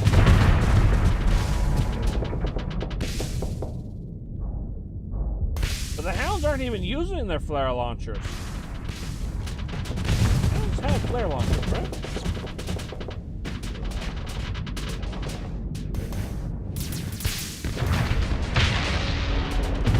There goes one now. Oh, we got some damage on the carrier. Jolly actually has enough range to threaten these carriers. Carriers do have active flares, which does mess with the odds a little bit. But that's the first damage we've seen impact the carrier this entire tournament. Sadly, the Thunders also have flares. This is a heavily anti-missile fleet. But, so far, Jolly's fleet has the only kill on the board. And yeah, the canister flash really does good job against all these Thunders as well. It's just, they run in, they get burst, boom. This might be the closest we've gotten to a stalemate. But, oh wow. Really? Do the submunitions actually branch off and target specific Thunder? That missile got hit by 5, 6, 7, 8 flares and still delivered its whole payload?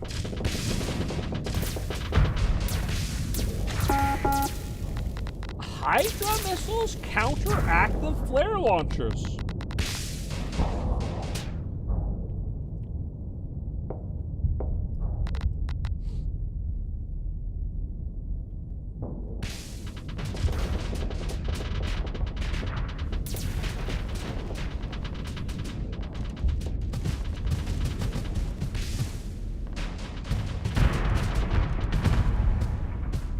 Sadly, in a case of endurance, the carriers are going to win this one, simply because, well, ill-advised modifications are going to rip these ships to shreds. But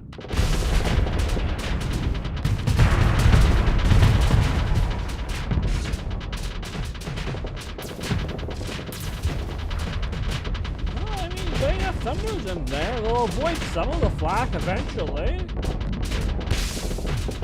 Pepper it down. This Jolly's fleet is the first one that has actually managed to threaten the carriers. And that is a very impressive showing.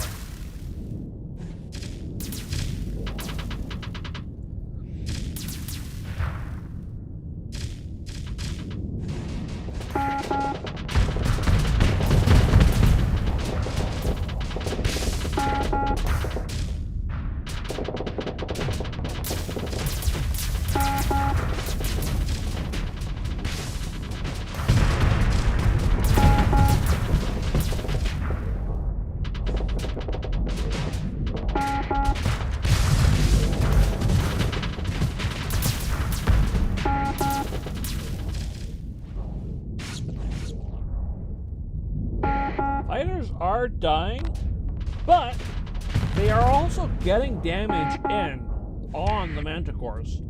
The Manticores are also occasionally getting a laser or two past the shields. Not often, but it is happening enough to be noticed.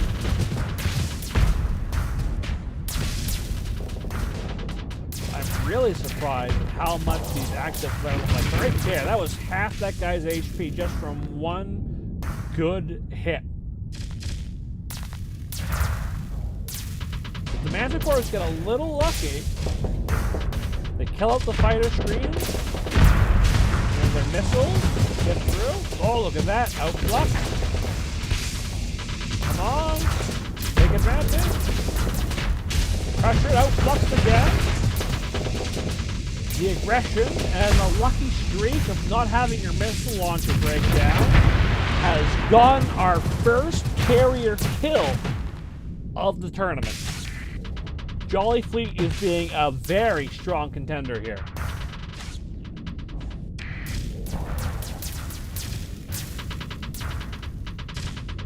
And as the hounds die off and more of these Manticores move up, they are pushing these carriers into a corner. Sure, that means their ships are more punched up, the reinforcements from the fighters are going to be more clustered and be able to deal more damage, but they're also going to die faster to refuse those flak canisters.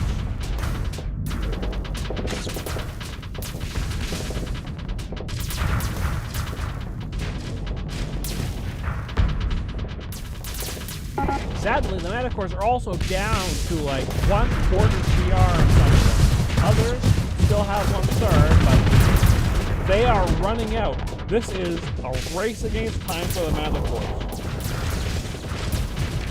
The Manticores need to make this happen fast. They've gotten one carrier kill. That many less fighters. And soon they're going to run out of having a ship system.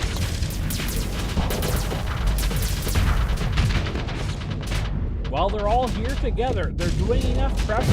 They flux out these carriers.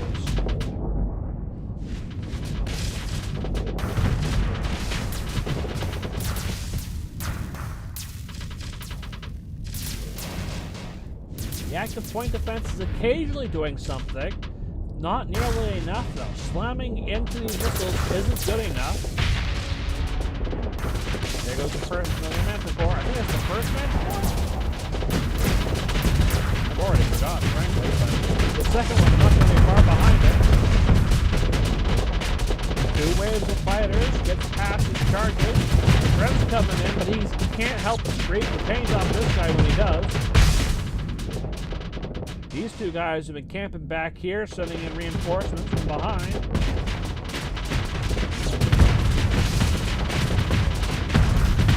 Yes, by 1,000 cuts. It gives them enough time to throw a flak canister, try and survive, but Hydra missile rearm. Best thing about this for these guys is their missiles are all targeting carriers. They don't waste their shots on the fighters.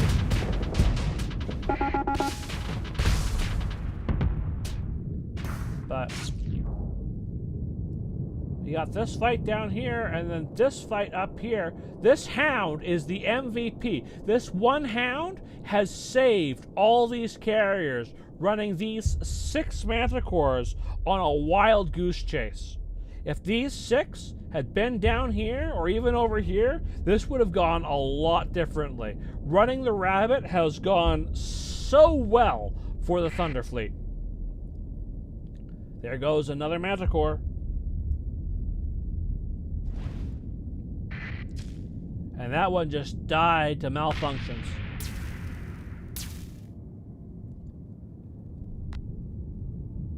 The Hound is limping back to the safety of its carriage. It's the last remaining one. All the other Hounds died keeping these Manticores away.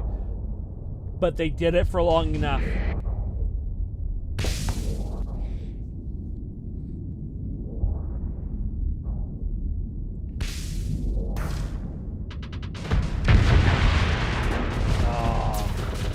Couldn't quite escape. Took one too many critical malfunctions. Toast. But that's a hero floating through the space right there. These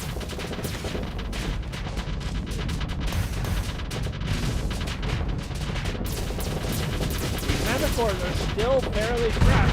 This one actually has 70 CR. But they're coming in with the stragglers over here. They have full engine burn. So they're just limping in. 2 separate groups. I'm going to speed up time now. I think we basically know at this point the Thunders have won this match.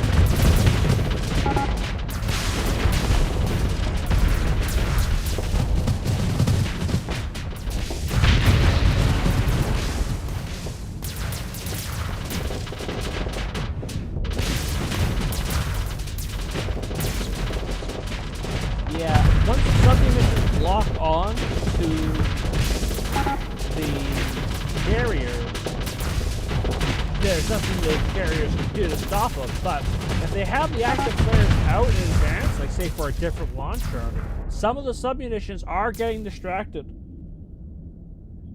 They're not doing nearly as much as they should be, but they're doing enough.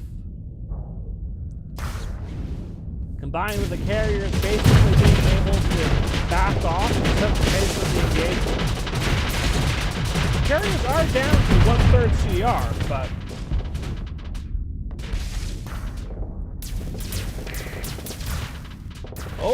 another carrier down. Hold on. Can these 0 CR? And for a 0 CR, this is close 22. Oh! Can they do it? This is coming down to the wire. But I'm pretty confident the Thunders have this down. They definitely had their work cut out for them in this fight, though.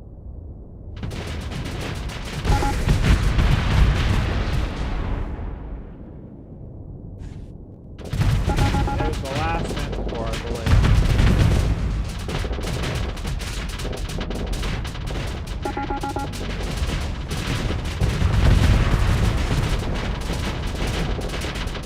These guys are healthy enough, they can fly around just fine at critical malfunction level for quite some time. A lot longer than this guy's going to.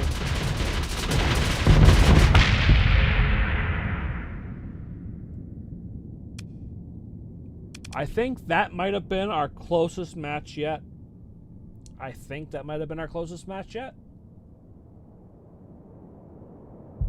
Two carriers died. Unprecedented.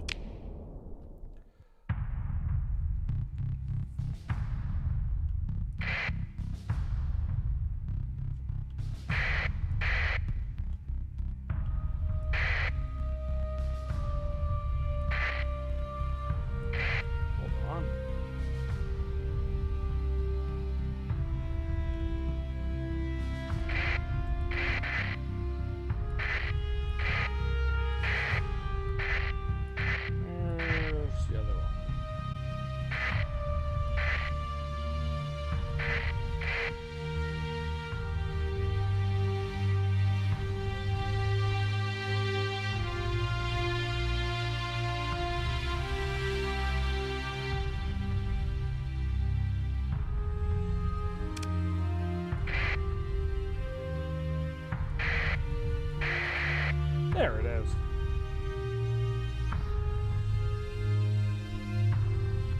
But I mean, that's why the frigates were there. The frigates were there in order to buy the carriers more time. This one's also going to be rough, though. It really just comes down to... I actually think the Thunders win this one, too. Purely because I don't think the Anubises are going to be aggressive enough. They might be, but...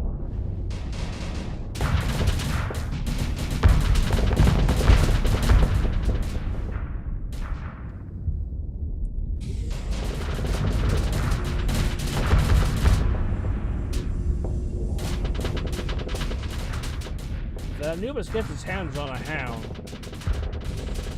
That hound's dead, but I don't think they're going to fight the carriers enough.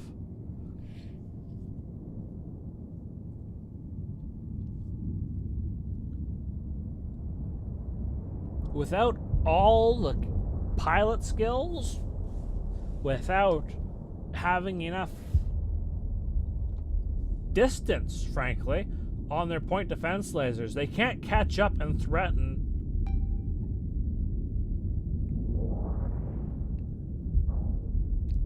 these hounds, which are still running the rabbit. And the Anubises are using their temporal shell, which is taking off seconds off their peak performance time over and over again.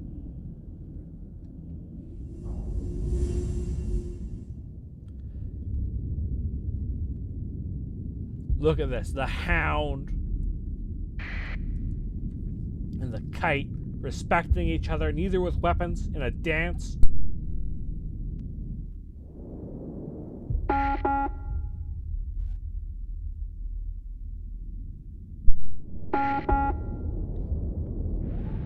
Both of them pretending they have something they can do to the other.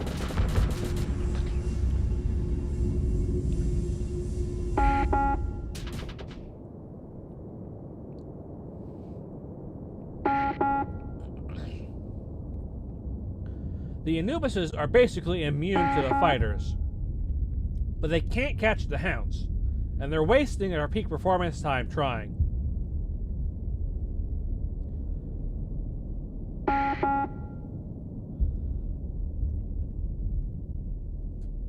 I'm going to speed this up.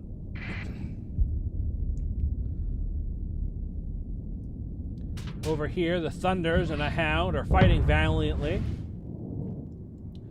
This is the Anubis' support ship for when they catch up to things, but right now it's just getting peppered by fighters.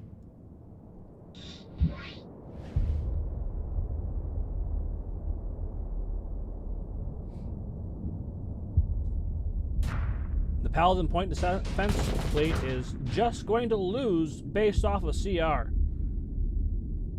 I mean, maybe they'll have a chance when the Hounds run out and get caught, and then maybe they can close in on the carriers, but I don't know if the AI is going to have the confidence to bring 3 Paladin Point Defense systems against the carrier. I don't know that that's going to be enough with 1 to get through their shields.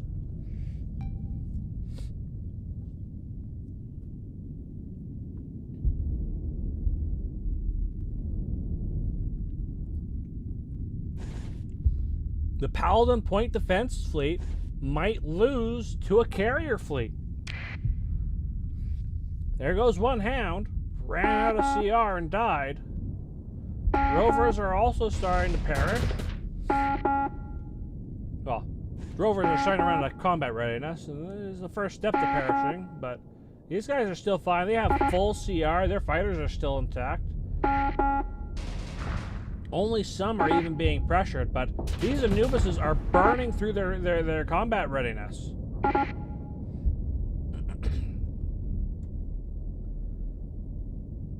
And once that's gone,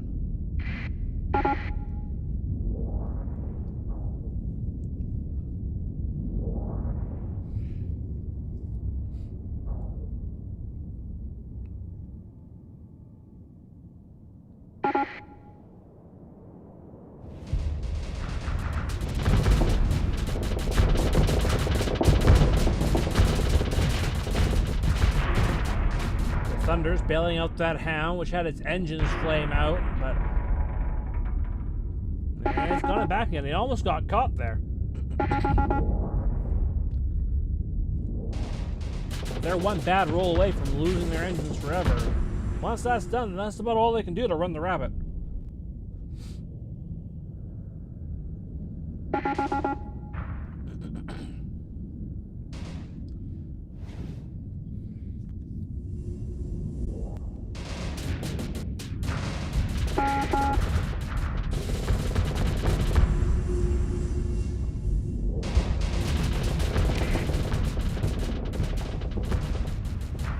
That Anubis got hit by enough Thunders that it actually took some hits to its hull.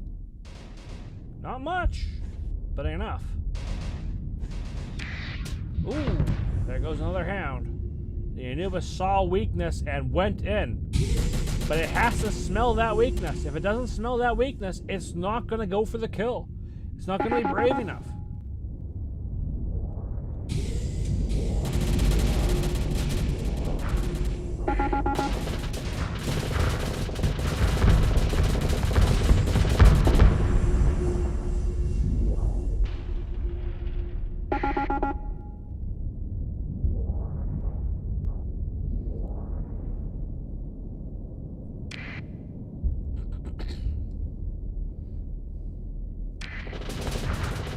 There go the Hounds. They burned out just a little bit too much. This carrier's being threatened. But the Anubis just isn't firing. It's standing there, staring at it.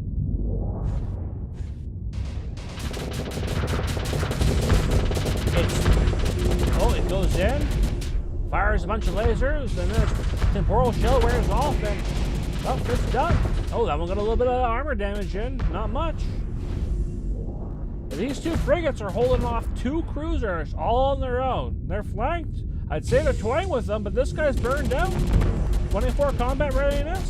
This one at 65. He's going to be in it for a while.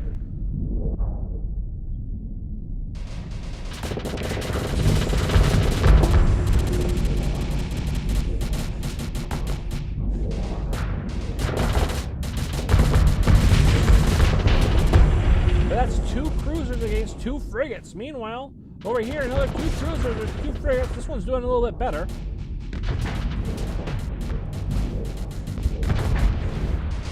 45 CR, 27. These Thunders might just win off of CR if they can last that long.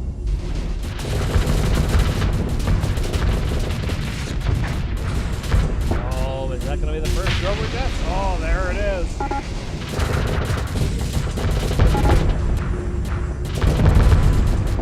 Two cruisers against one Drover. That's finally enough.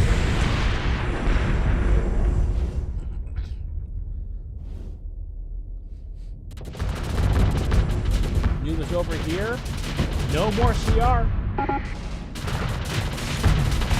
It's not entirely a sitting duck for those Thunders, but this might be...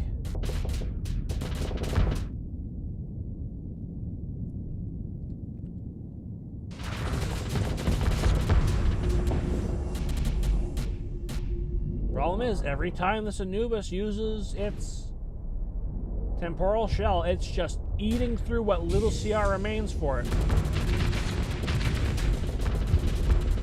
And it's not brave enough without its temporal shell to really get in there.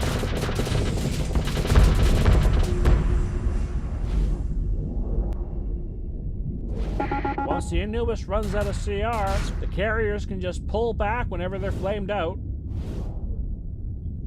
build up their Thunders and send them in. They can't keep up anymore. No CR, no working engine. Eventually, those Paladin Point defense lasers are going to blow permanently.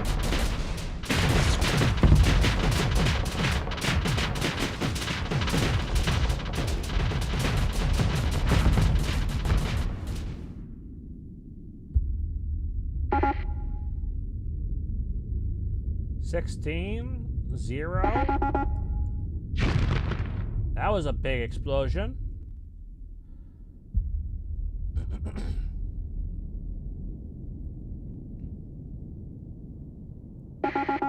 Eventually, they're just not going to have any shields. They won't be able to put up any good defense. Thunders will have beaten the Paladin Point defense fleet.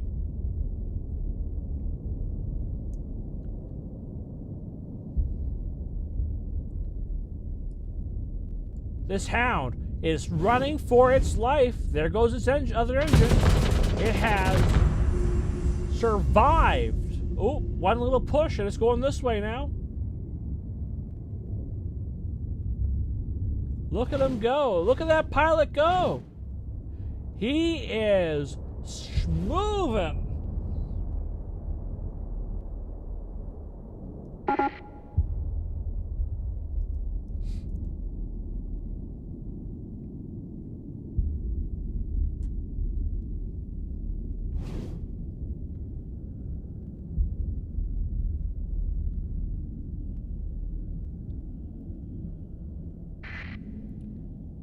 There goes one Anubis, died to 4 Drovers, which means these guys can now come up and reinforce the rest. That is, I didn't even see that happening.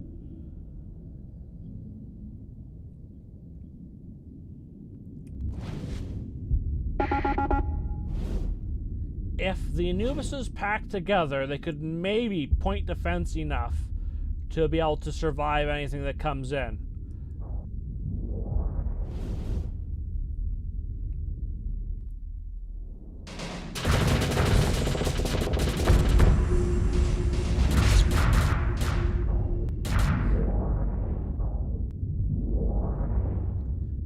Every time they defend themselves like that, that eats away just a little bit more of that guy's remaining CR.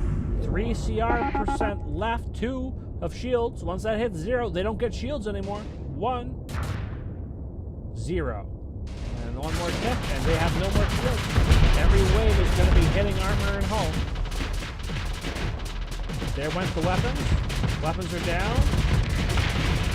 That Hound just died to its own malfunction, but it's doing so well, it's not going to be an escort target for the Drovers anymore, which means there's going to be more targets on this Anubis. Guns came back online, but it's lost past its home. This one's also without armor, down to a quarter. Rover's down to 2 CR, but the fighters don't care.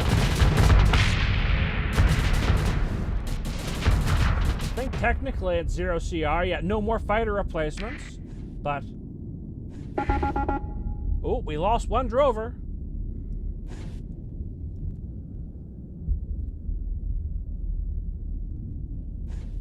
There's 2 Anubises, 5 drovers. We have 18% CR here, 5 here, plus whatever remaining they have. That Anubis is gone. And this guy's next.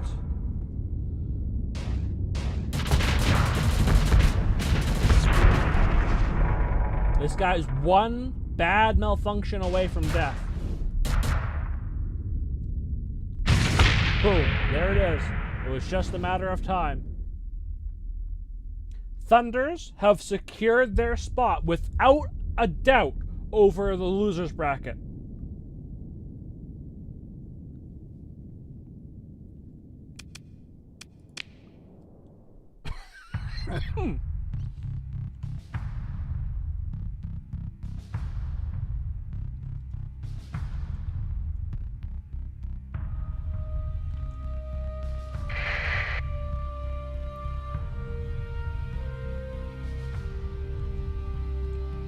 That brings us back to the winner's bracket in full. This is SCC's first fight here. He got a pass through the first round because he didn't have an opponent. But now, it's Mjolnirs versus Warthogs. I don't think this is going to go very good for him. Fighters have been very dominant in this, probably because of the sheer number of weapons they are able to field.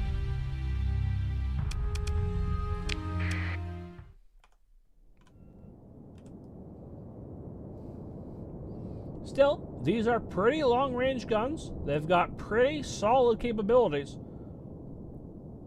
If they can have the aggression to get in,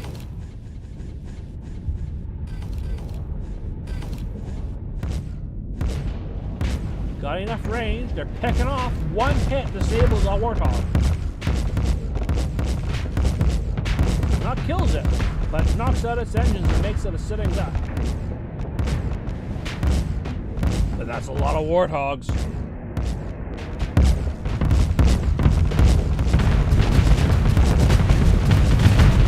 Canister flat, also doing good work.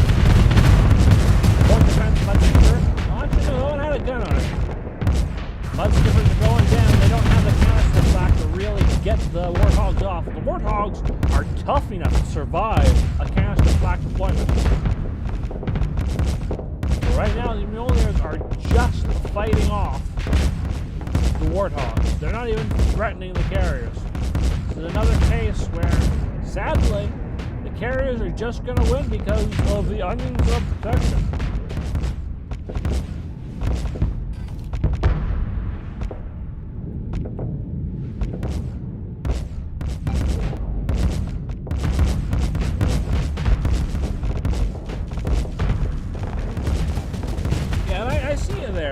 Drinking the Turian. A little volley biting little counter or whatever. Another Mudskipper down. The small ships just can't sustain.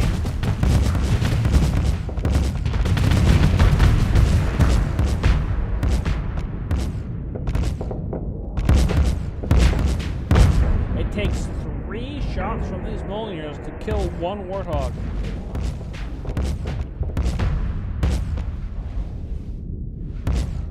They can't turn fast enough. These guys need to get together and push.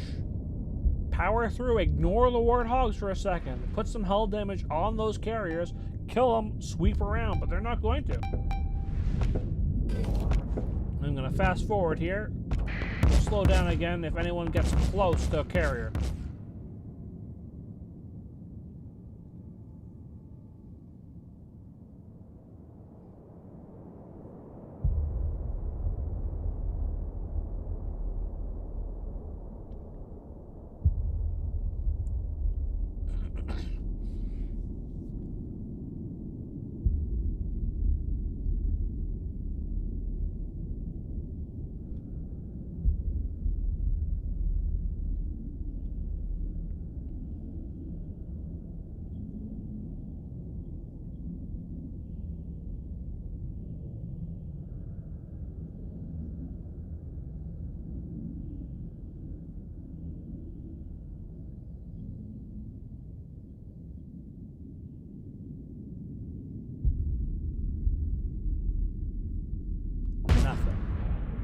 Wait.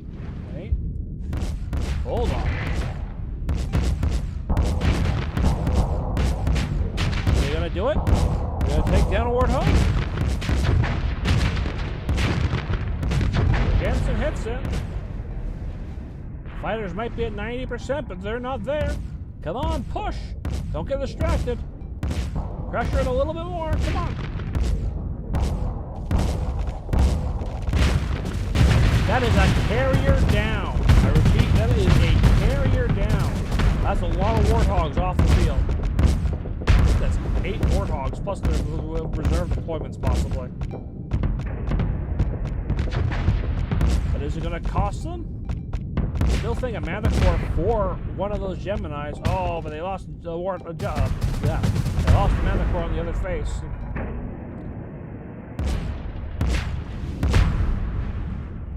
They've taken out one. Ah, see you, Tasty. It was great seeing you.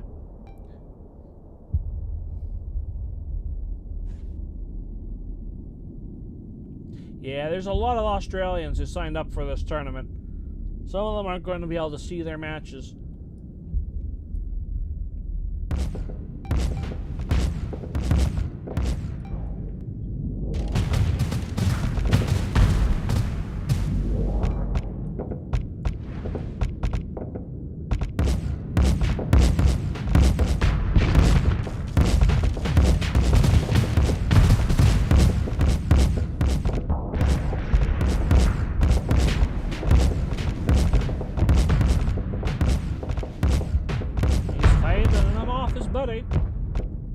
Is weak, he's acting as bait. If he can keep his shield up in the right direction, and if his friend would keep on shooting, he's too afraid of hitting his teammate.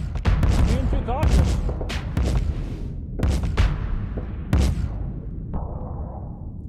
These two are the Gemini killers. They are keeping pressure on this one. Up on the other side, another Manticore goes down. These two are doing what the rest of the army cannot manage. They're picking off the Geminis one at a time, together.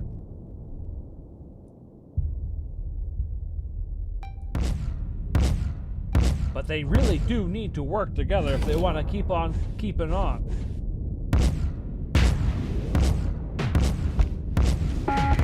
This guy has no reason to be backing off.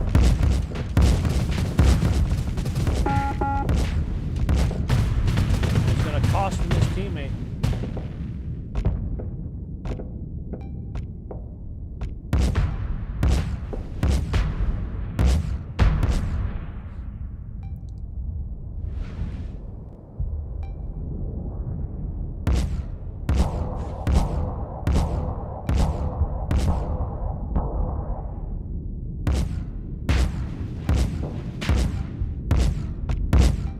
What are you doing, man? Catch up, get in there. This guy's gonna make it back to his fleet friends, and if he gets past, I say this line, he's safe. Oh look, he's pushing back up. The two of you have enough firepower to kill all these Warthogs.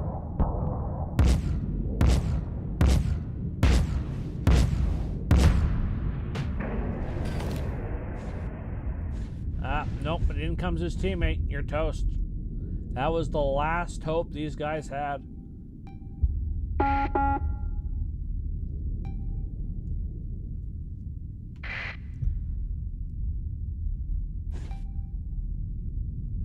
Yep. I was hopeful for these guys. I'm speeding it back up. Don't you worry. I was hopeful for these guys because, I mean, they killed 2 of the Geminis, but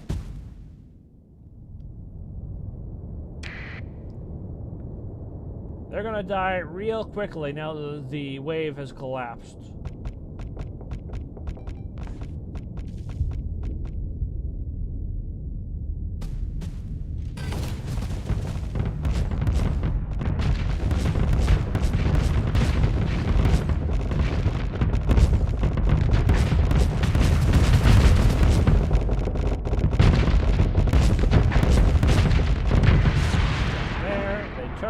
Moving over to the next one. I'm just gonna call this here, frankly. Oh, wait. They got another Gemini up there. Hold on. 3 are closing in on this guy. If they're aggressive enough, they can knock out another Gemini.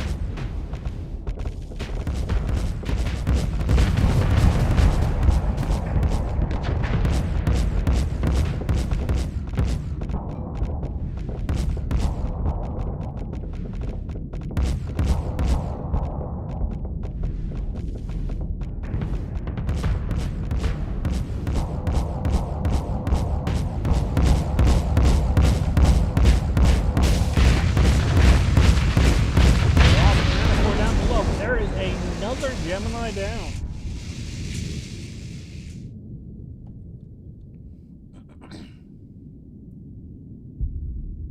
Sadly, these 3... Where are you going, buddy? Hey, that guy's decided he wants to live. No, he's coming back around.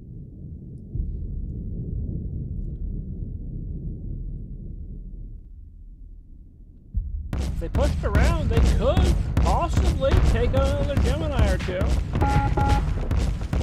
But they're starting to get malfunctions from their CR.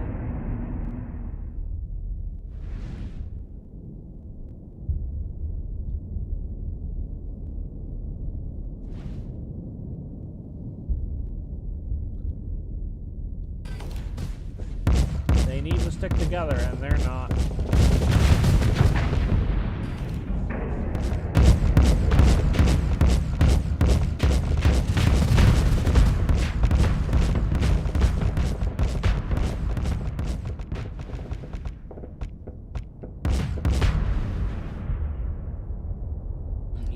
To escape that encounter, but yeah, CR is going down. I'm gonna call it here for the purposes of time, because we only have so long.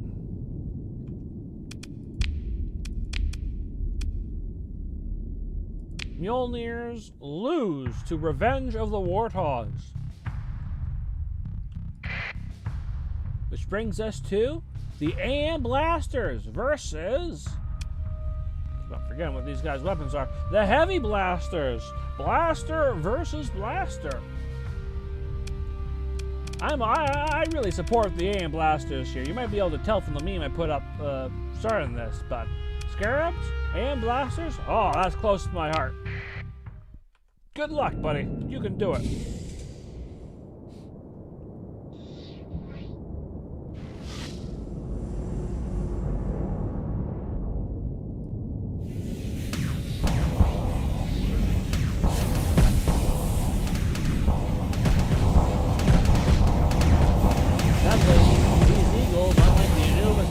Off in the first round, have enough flux to actually take up 2 hits. And the support fighters to push them off, but they're still building up some pretty hefty flux values on these brawlers. Especially with the entropy. They just swarm way too well. But with systems overrides and temporal shell, their time is limited. They have to win this quick.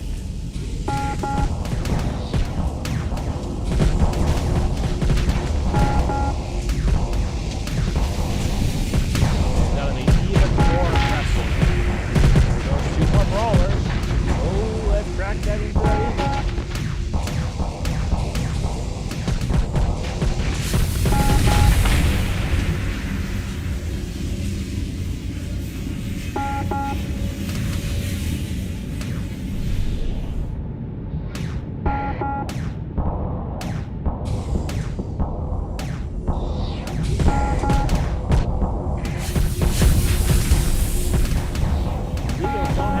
Coverage. If the Scarabs are smart, they can sneak around behind and shoot up that engine port.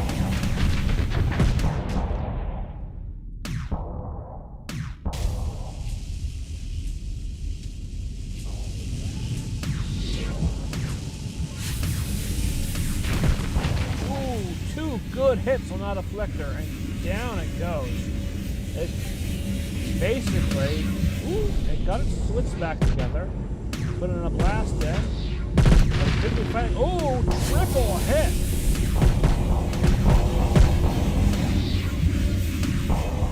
When teamwork happens, these fleets can do some really impressive stuff, but a lot of the time they're just as hacky.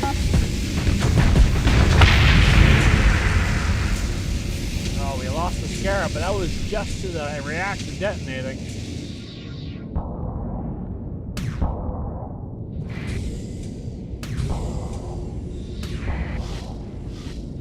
There go the kites. And there goes the wolf.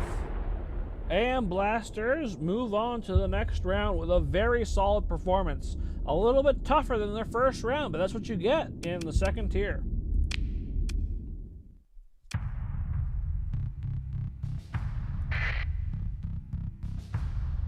Mr. G, I know you've been sitting here waiting. It's your fleet who managed to win versus the M-Dems in the first round, going up against the Phase Lances. Again, laser versus laser. But this time, your shields won't save you. Not against Phase Lances. This is going to be a rough one.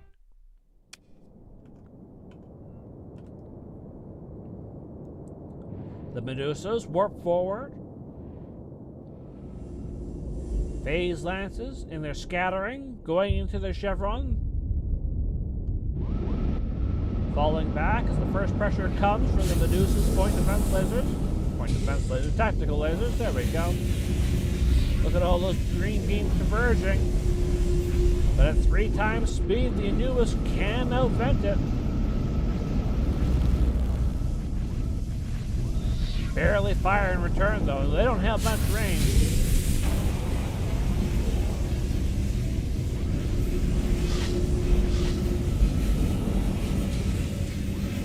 It takes a lot of combined firepower for these tactical lasers to work against these shields.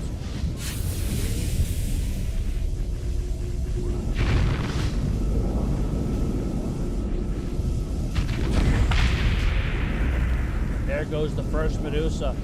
Once these Anubises smell blood and the shields go down, 4 Phase Lances rip through that hull. The Shrikes get them again. The Anubises just need to be a little braver. When they're brave, they kill. Ripping into these Shrikes off the edges. This is a real mess. These are very accurate weapons. No one's going to get hit that isn't intended to be hit. Shrikes are being eaten alive, left and right.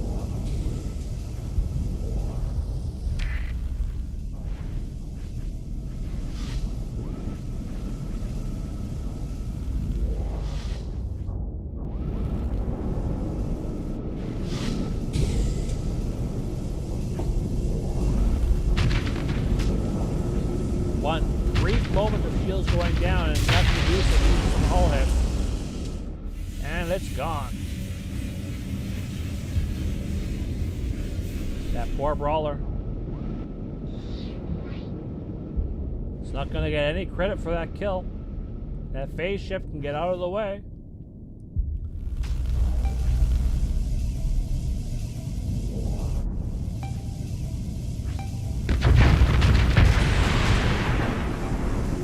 Blink and you miss it. When that Anubis decides it wants to actually attack, shields go down really quickly thanks to that temporal shell.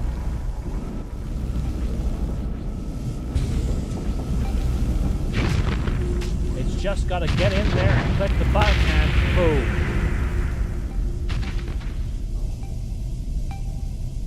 A Medusa can barely, can't even keep the flux really steady, which means that the Anubis is going to win this 1v1 every time, and that's before the brawler comes in.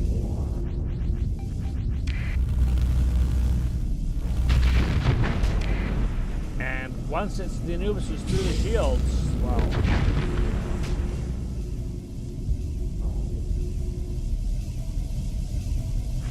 I don't know why it's backing off.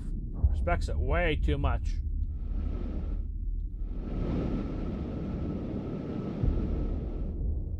And this Afflictor running all the way up to the hills.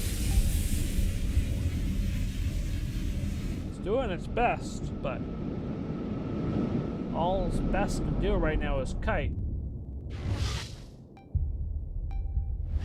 The Medusa's chasing after, but like that's a death chase right there.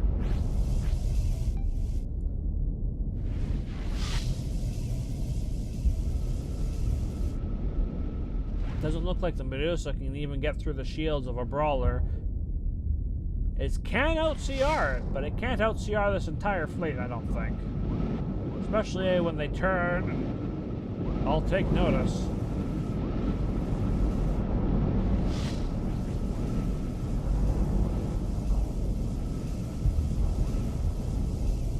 Medusa can't kill a single brawler. Afflictor can't kill a single brawler.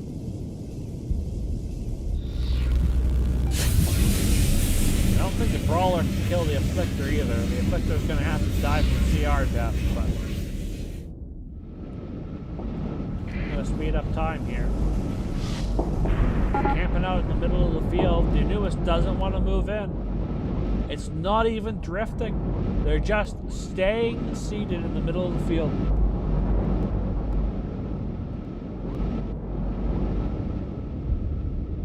They go. Medusa gets encircled, and the brawlers wolf pack it down.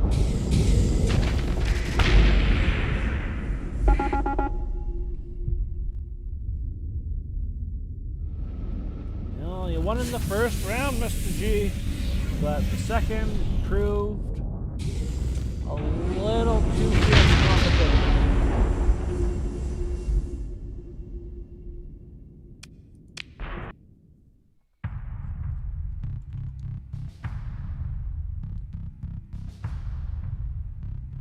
That wraps up the second tier. Let's see how things are going over on the Discord here.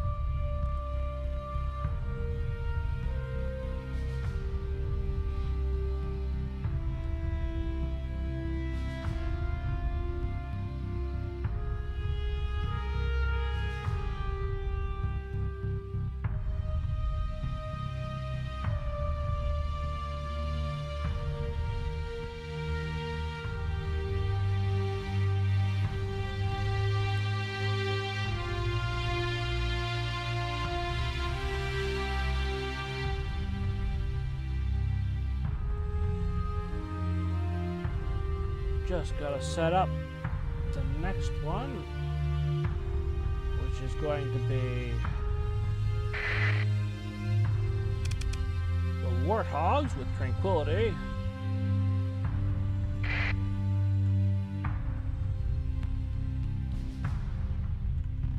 Antimatter Blasters and the Phase Lances.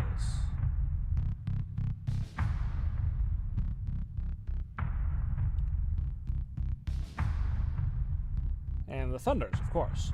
Oh. Alright, anyone there? You think we should put the fighters against each other first? Yeah, no, because that would be Phase Lancers. Yeah, Phase Lancers versus the Thunders. That's the way to do it.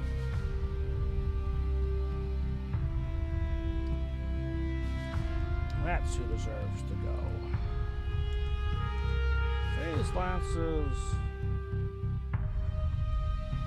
versus Thunders.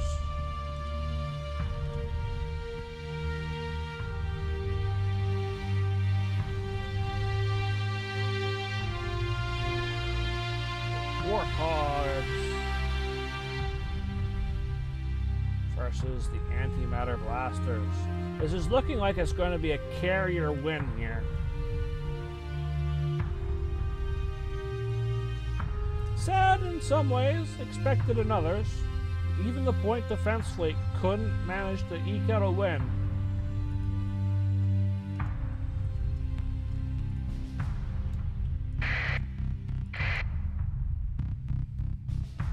Oh, great, yes, I gotta save this.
Just updating the Discord here with a little bit of information.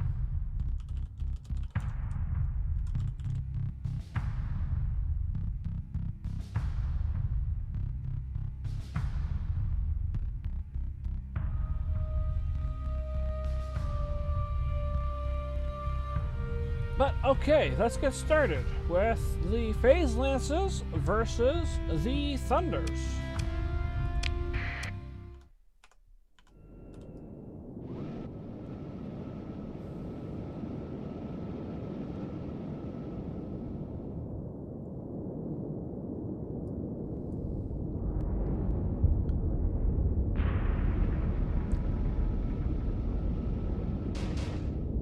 Look at all these Thunders assigned to escort these hounds. Phase Lances sadly don't really have anything to hit Thunders. Especially with all these fixed weapon points, these brawlers are going to have a really tough time pushing through the screen. But all the fighters are off on this side of the field. If the left side can push in, they can sweep in and close this all up real easily.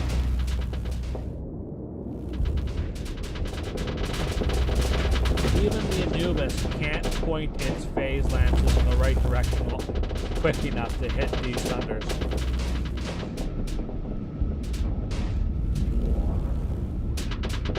If they group up, power through, they could easily clean this up, wiping away these carriers. But they have to get the guts to do it.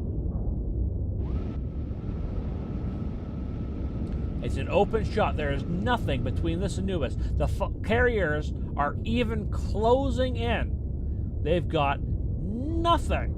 But this Anubis is scared. He's running scared. Oh, here he goes. He pops his temporal shell. He closes in. Brief kiss. And pulls back behind the brawler. They're hurting him. Look at these drovers. They're being herded into the brawlers. Good blast to the back of the shields. Come on, man. Don't back away. Push in. You have friends. You can kill this. The guy's got no engines. Almost got no shields. Help punish. Yeah.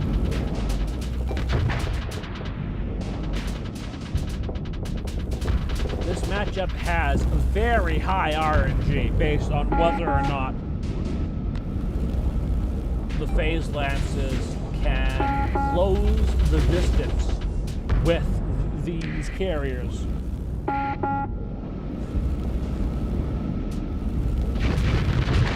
If they choose to actually kill, they will kill. Otherwise, they'll die by 1,000 cuts. But the brawlers finally have gotten their guts together and they're pushing in. These drovers, too, could fight back if they just recalled all their Thunders from over on the right here. But they're trying to get the kill on that brawler. It's working. They're going to slowly kill it if they don't die first. The Anubis, if it's brave enough to stay in combat, can easily kill one of these really quickly.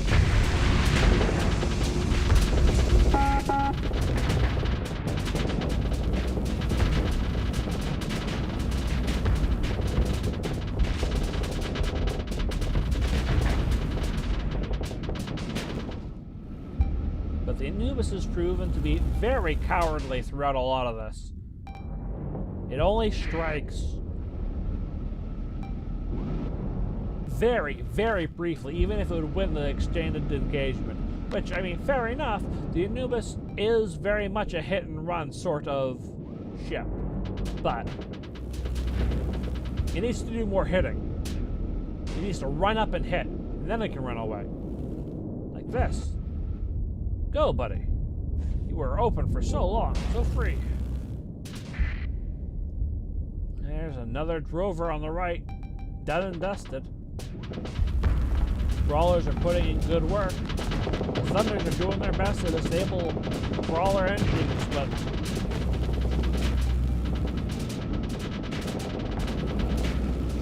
the Brawlers can't really do anything to the Thunders. They've got fixed mounted weapons. They can't aim and swivel if they hit these. There goes another drover. Way down in the south, we got the Anubis running after the Hound. The Hounds have done an amazing job running rabbit for this fleet. It saw them through the Paladin Point defense. It saw them through the Hydra M-Dems.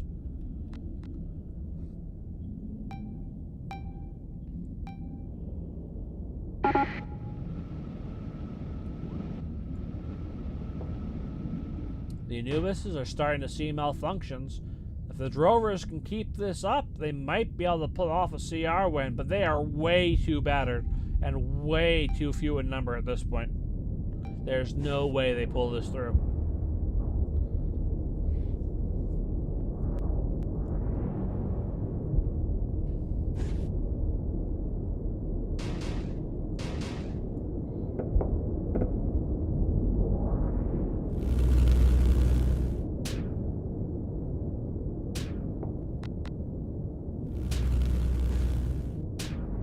One brawler, all it takes. Just can't get distracted with the Thunders.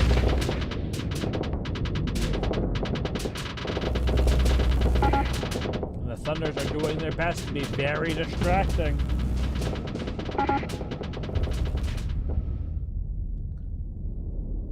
The Hounds, likewise, trying to save the carriers.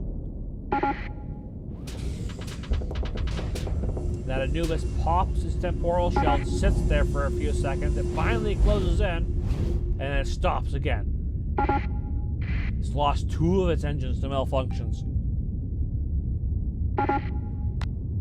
Friction in this space scene is really doing a number on these guys.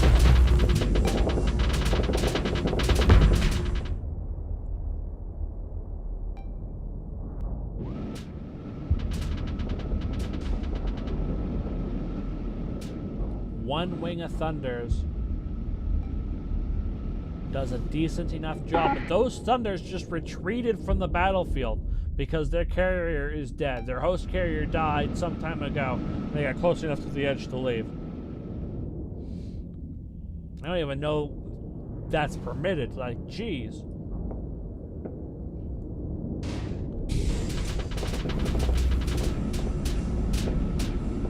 Anubis got scared.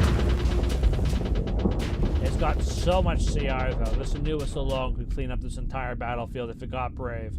But the Anubises have been really passive to the point where they've just sat doing nothing, just holding the standstill button in the middle of the field at some points.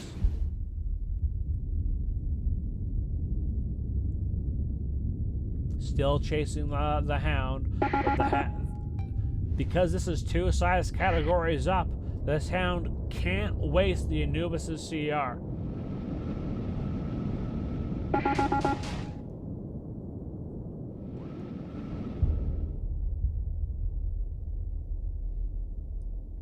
Up top, this Anubis is struggling. His weapons are dying.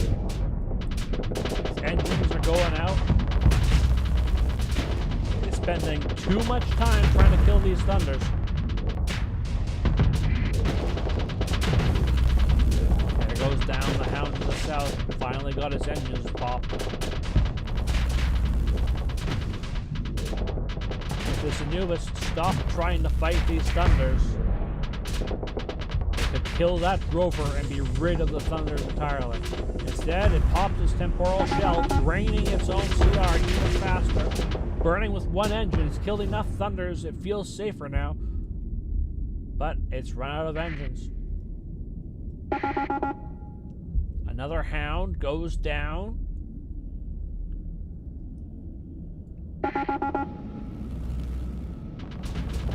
These brawlers are being very cautious. 2 of them, and I don't think they can handle this weaponless Drover.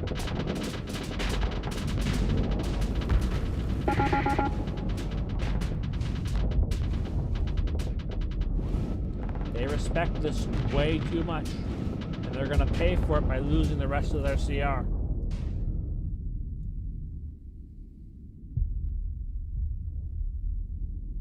This hound is just about to hit 0 CR, but it's kept these brawlers away. This Anubis is still at peak performance. Chasing this hound is going to be chased right into these drovers.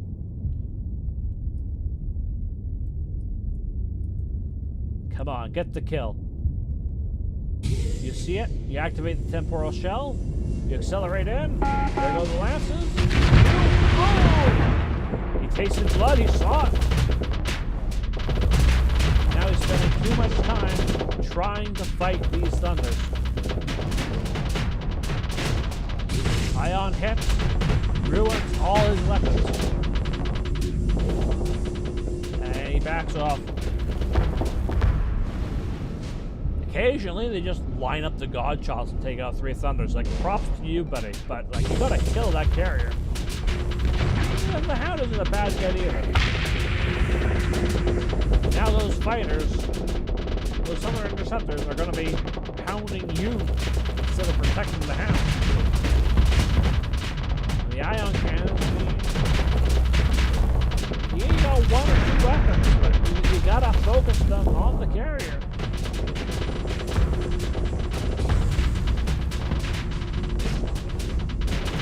Gotta do better. All these guys sitting around. Some of you guys 60 CR, you're fine. 30 CR, you're fine. Push in.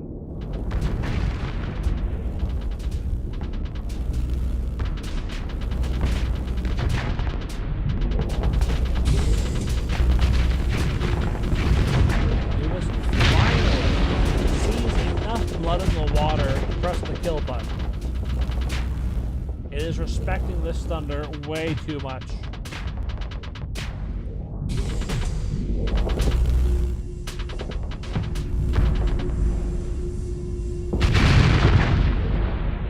But without any thunders flying around in the near 3,000 units, the Anubis finally feels confident enough to step in and wrap things up on its own.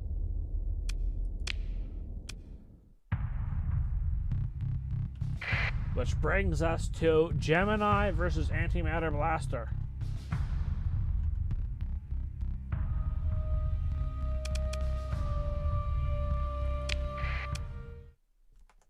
Our first carrier fleet that has been eliminated from this tournament.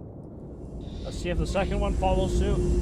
I don't imagine that these Antimatter Blasters are going to do too well here. The Scarabs might be able to survive in their fully encompassing shields, and they're smart enough to more or less ignore the Warthog and go straight for the carriers.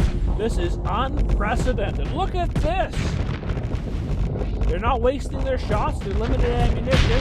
They've taken out 1 carrier.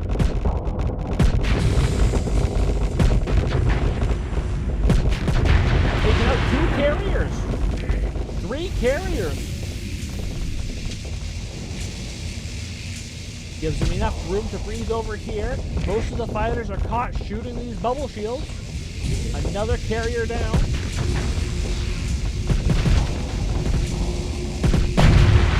Another carrier down. Another carrier down. And here I had doubts about the Antimatter Blasters, but here they are, proving me right.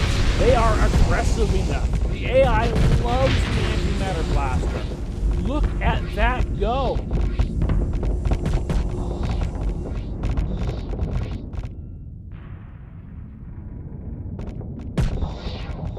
They've barely killed any Warthogs.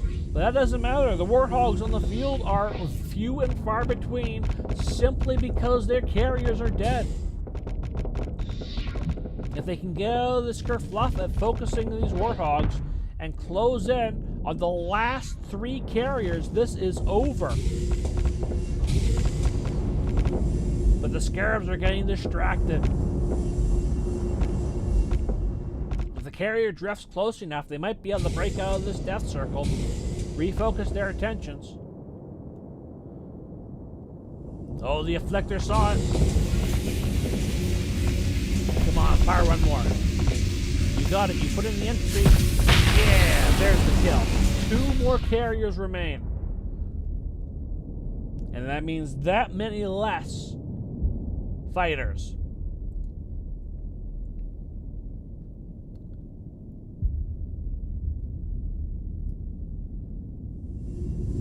The Scarabs are afraid to shoot for fear of missing and hitting their teammates' shields.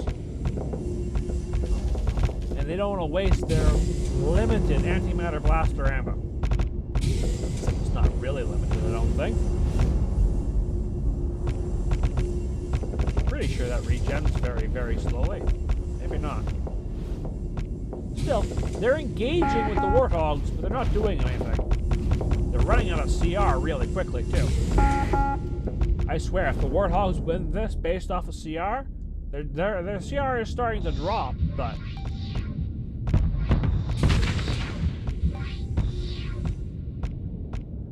Scarabs go down 3 times as fast. The phase ships go however long they stay in phase for.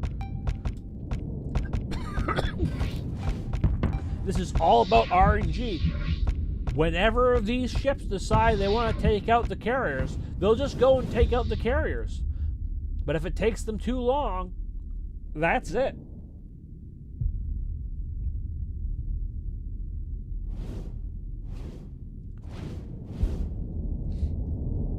And once these guys hit 0 CR, they don't have shields, and the Warthogs will eat them alive. The Scarab sees the carrier, but its engines are dying, and that makes it scared. It's nervous.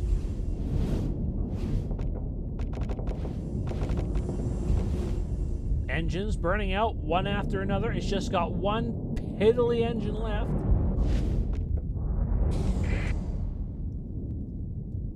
The Warthogs took out one of the phase ships. Phase ships don't have shields.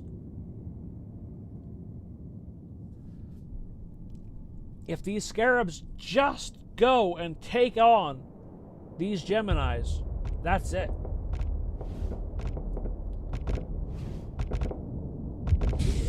But they have to commit. This could have been over in 30 seconds.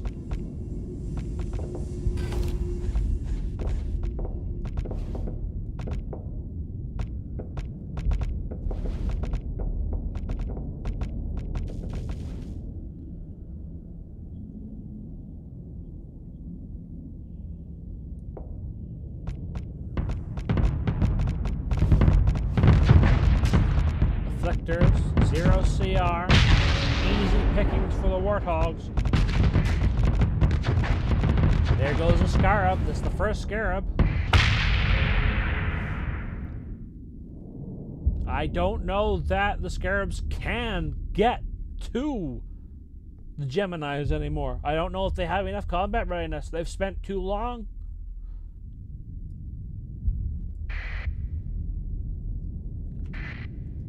I'll speed up time, but I think that's it. Wait. They're closing in? No, they're getting distracted by the Warthogs again.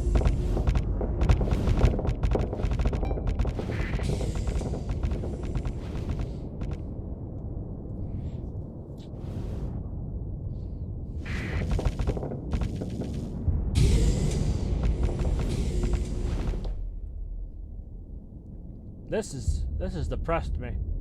This Gemini's cleaned up its corner. This one's gonna clean up its corner.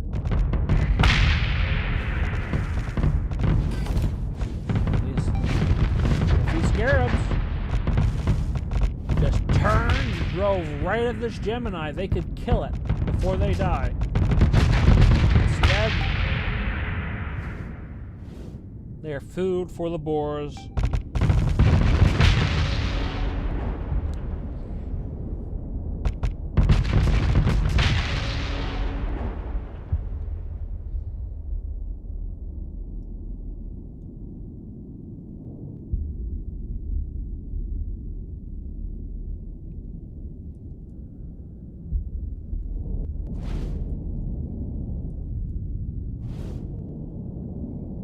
I'm just gonna call this here.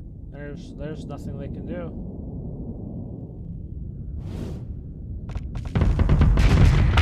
Post.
Here we go. This is the last match.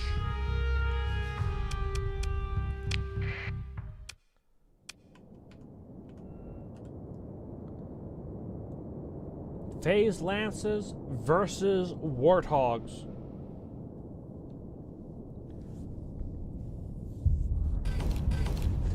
Who is going to claim mastery?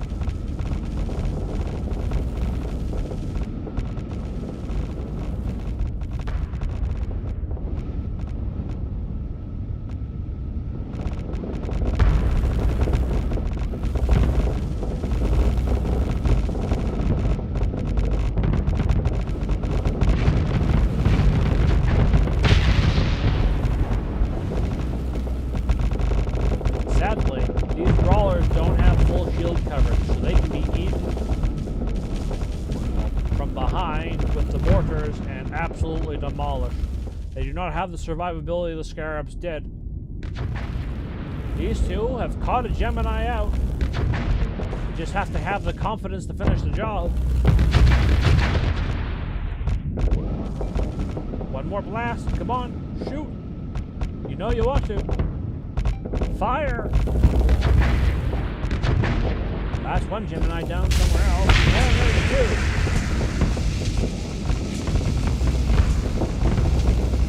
two. Maybe the fact that they can't take all the time in the world corralling the Warthogs means the Phase Lances will finally get their rear in gear. There goes another Gemini.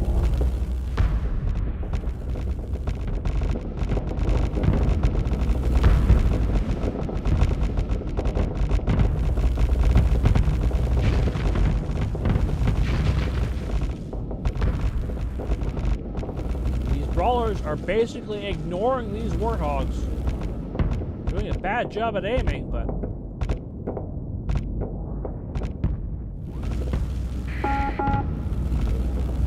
they're actually killing the carrier instead of dancing with the fighters.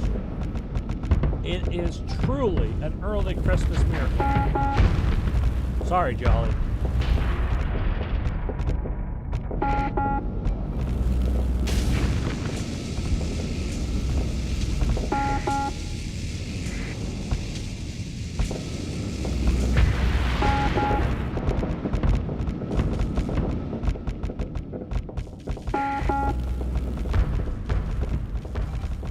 These brawlers are actually picking apart the Warthogs. They're slow enough that their fixed guns can kill and clean up.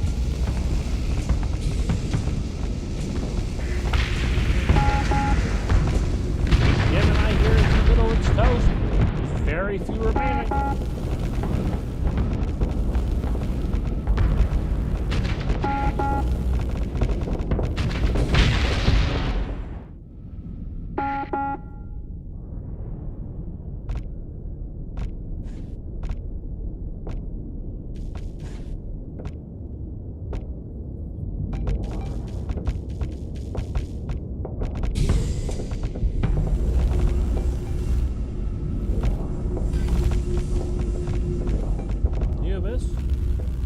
Had a little bit of confidence there, maxed out the thing's flux, but it's not confident enough to step in and finish the job.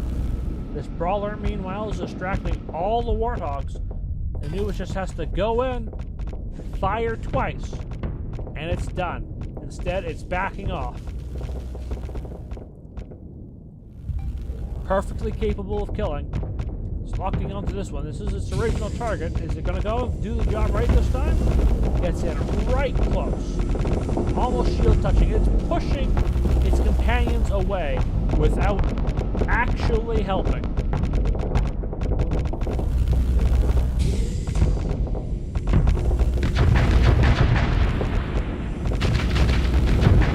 Look at that guy go. He's repositioning his teammates so they can shoot at better angles. There goes two more Geminis. Is this the last one left in the field? I believe so. Yep, these guys are just cleaning up a last little Warthog here. Despite their dominant performance, the carrier fleets were not the be-all end-all. They knocked a lot of people out, But in the end, it's the Phase Lances that took the win. Good game to all participants. I'll put up an announcement soon. But, our beloved Tranquility is the victor. Thank you. Thank you all so much for watching. It was a pleasure having you here. And I will see you all maybe in the sequel to this, where we bring in modded factions. Or maybe we'll do something entirely different. I'm not sure what will hold in store. It's definitely not going to be until next year, though. You know, I gotta give you guys time. Sure, around Christmas you have free time, but you know, we'll see. We'll see. All in all, it's been great having you. I hope you enjoyed watching, and I'll see you around.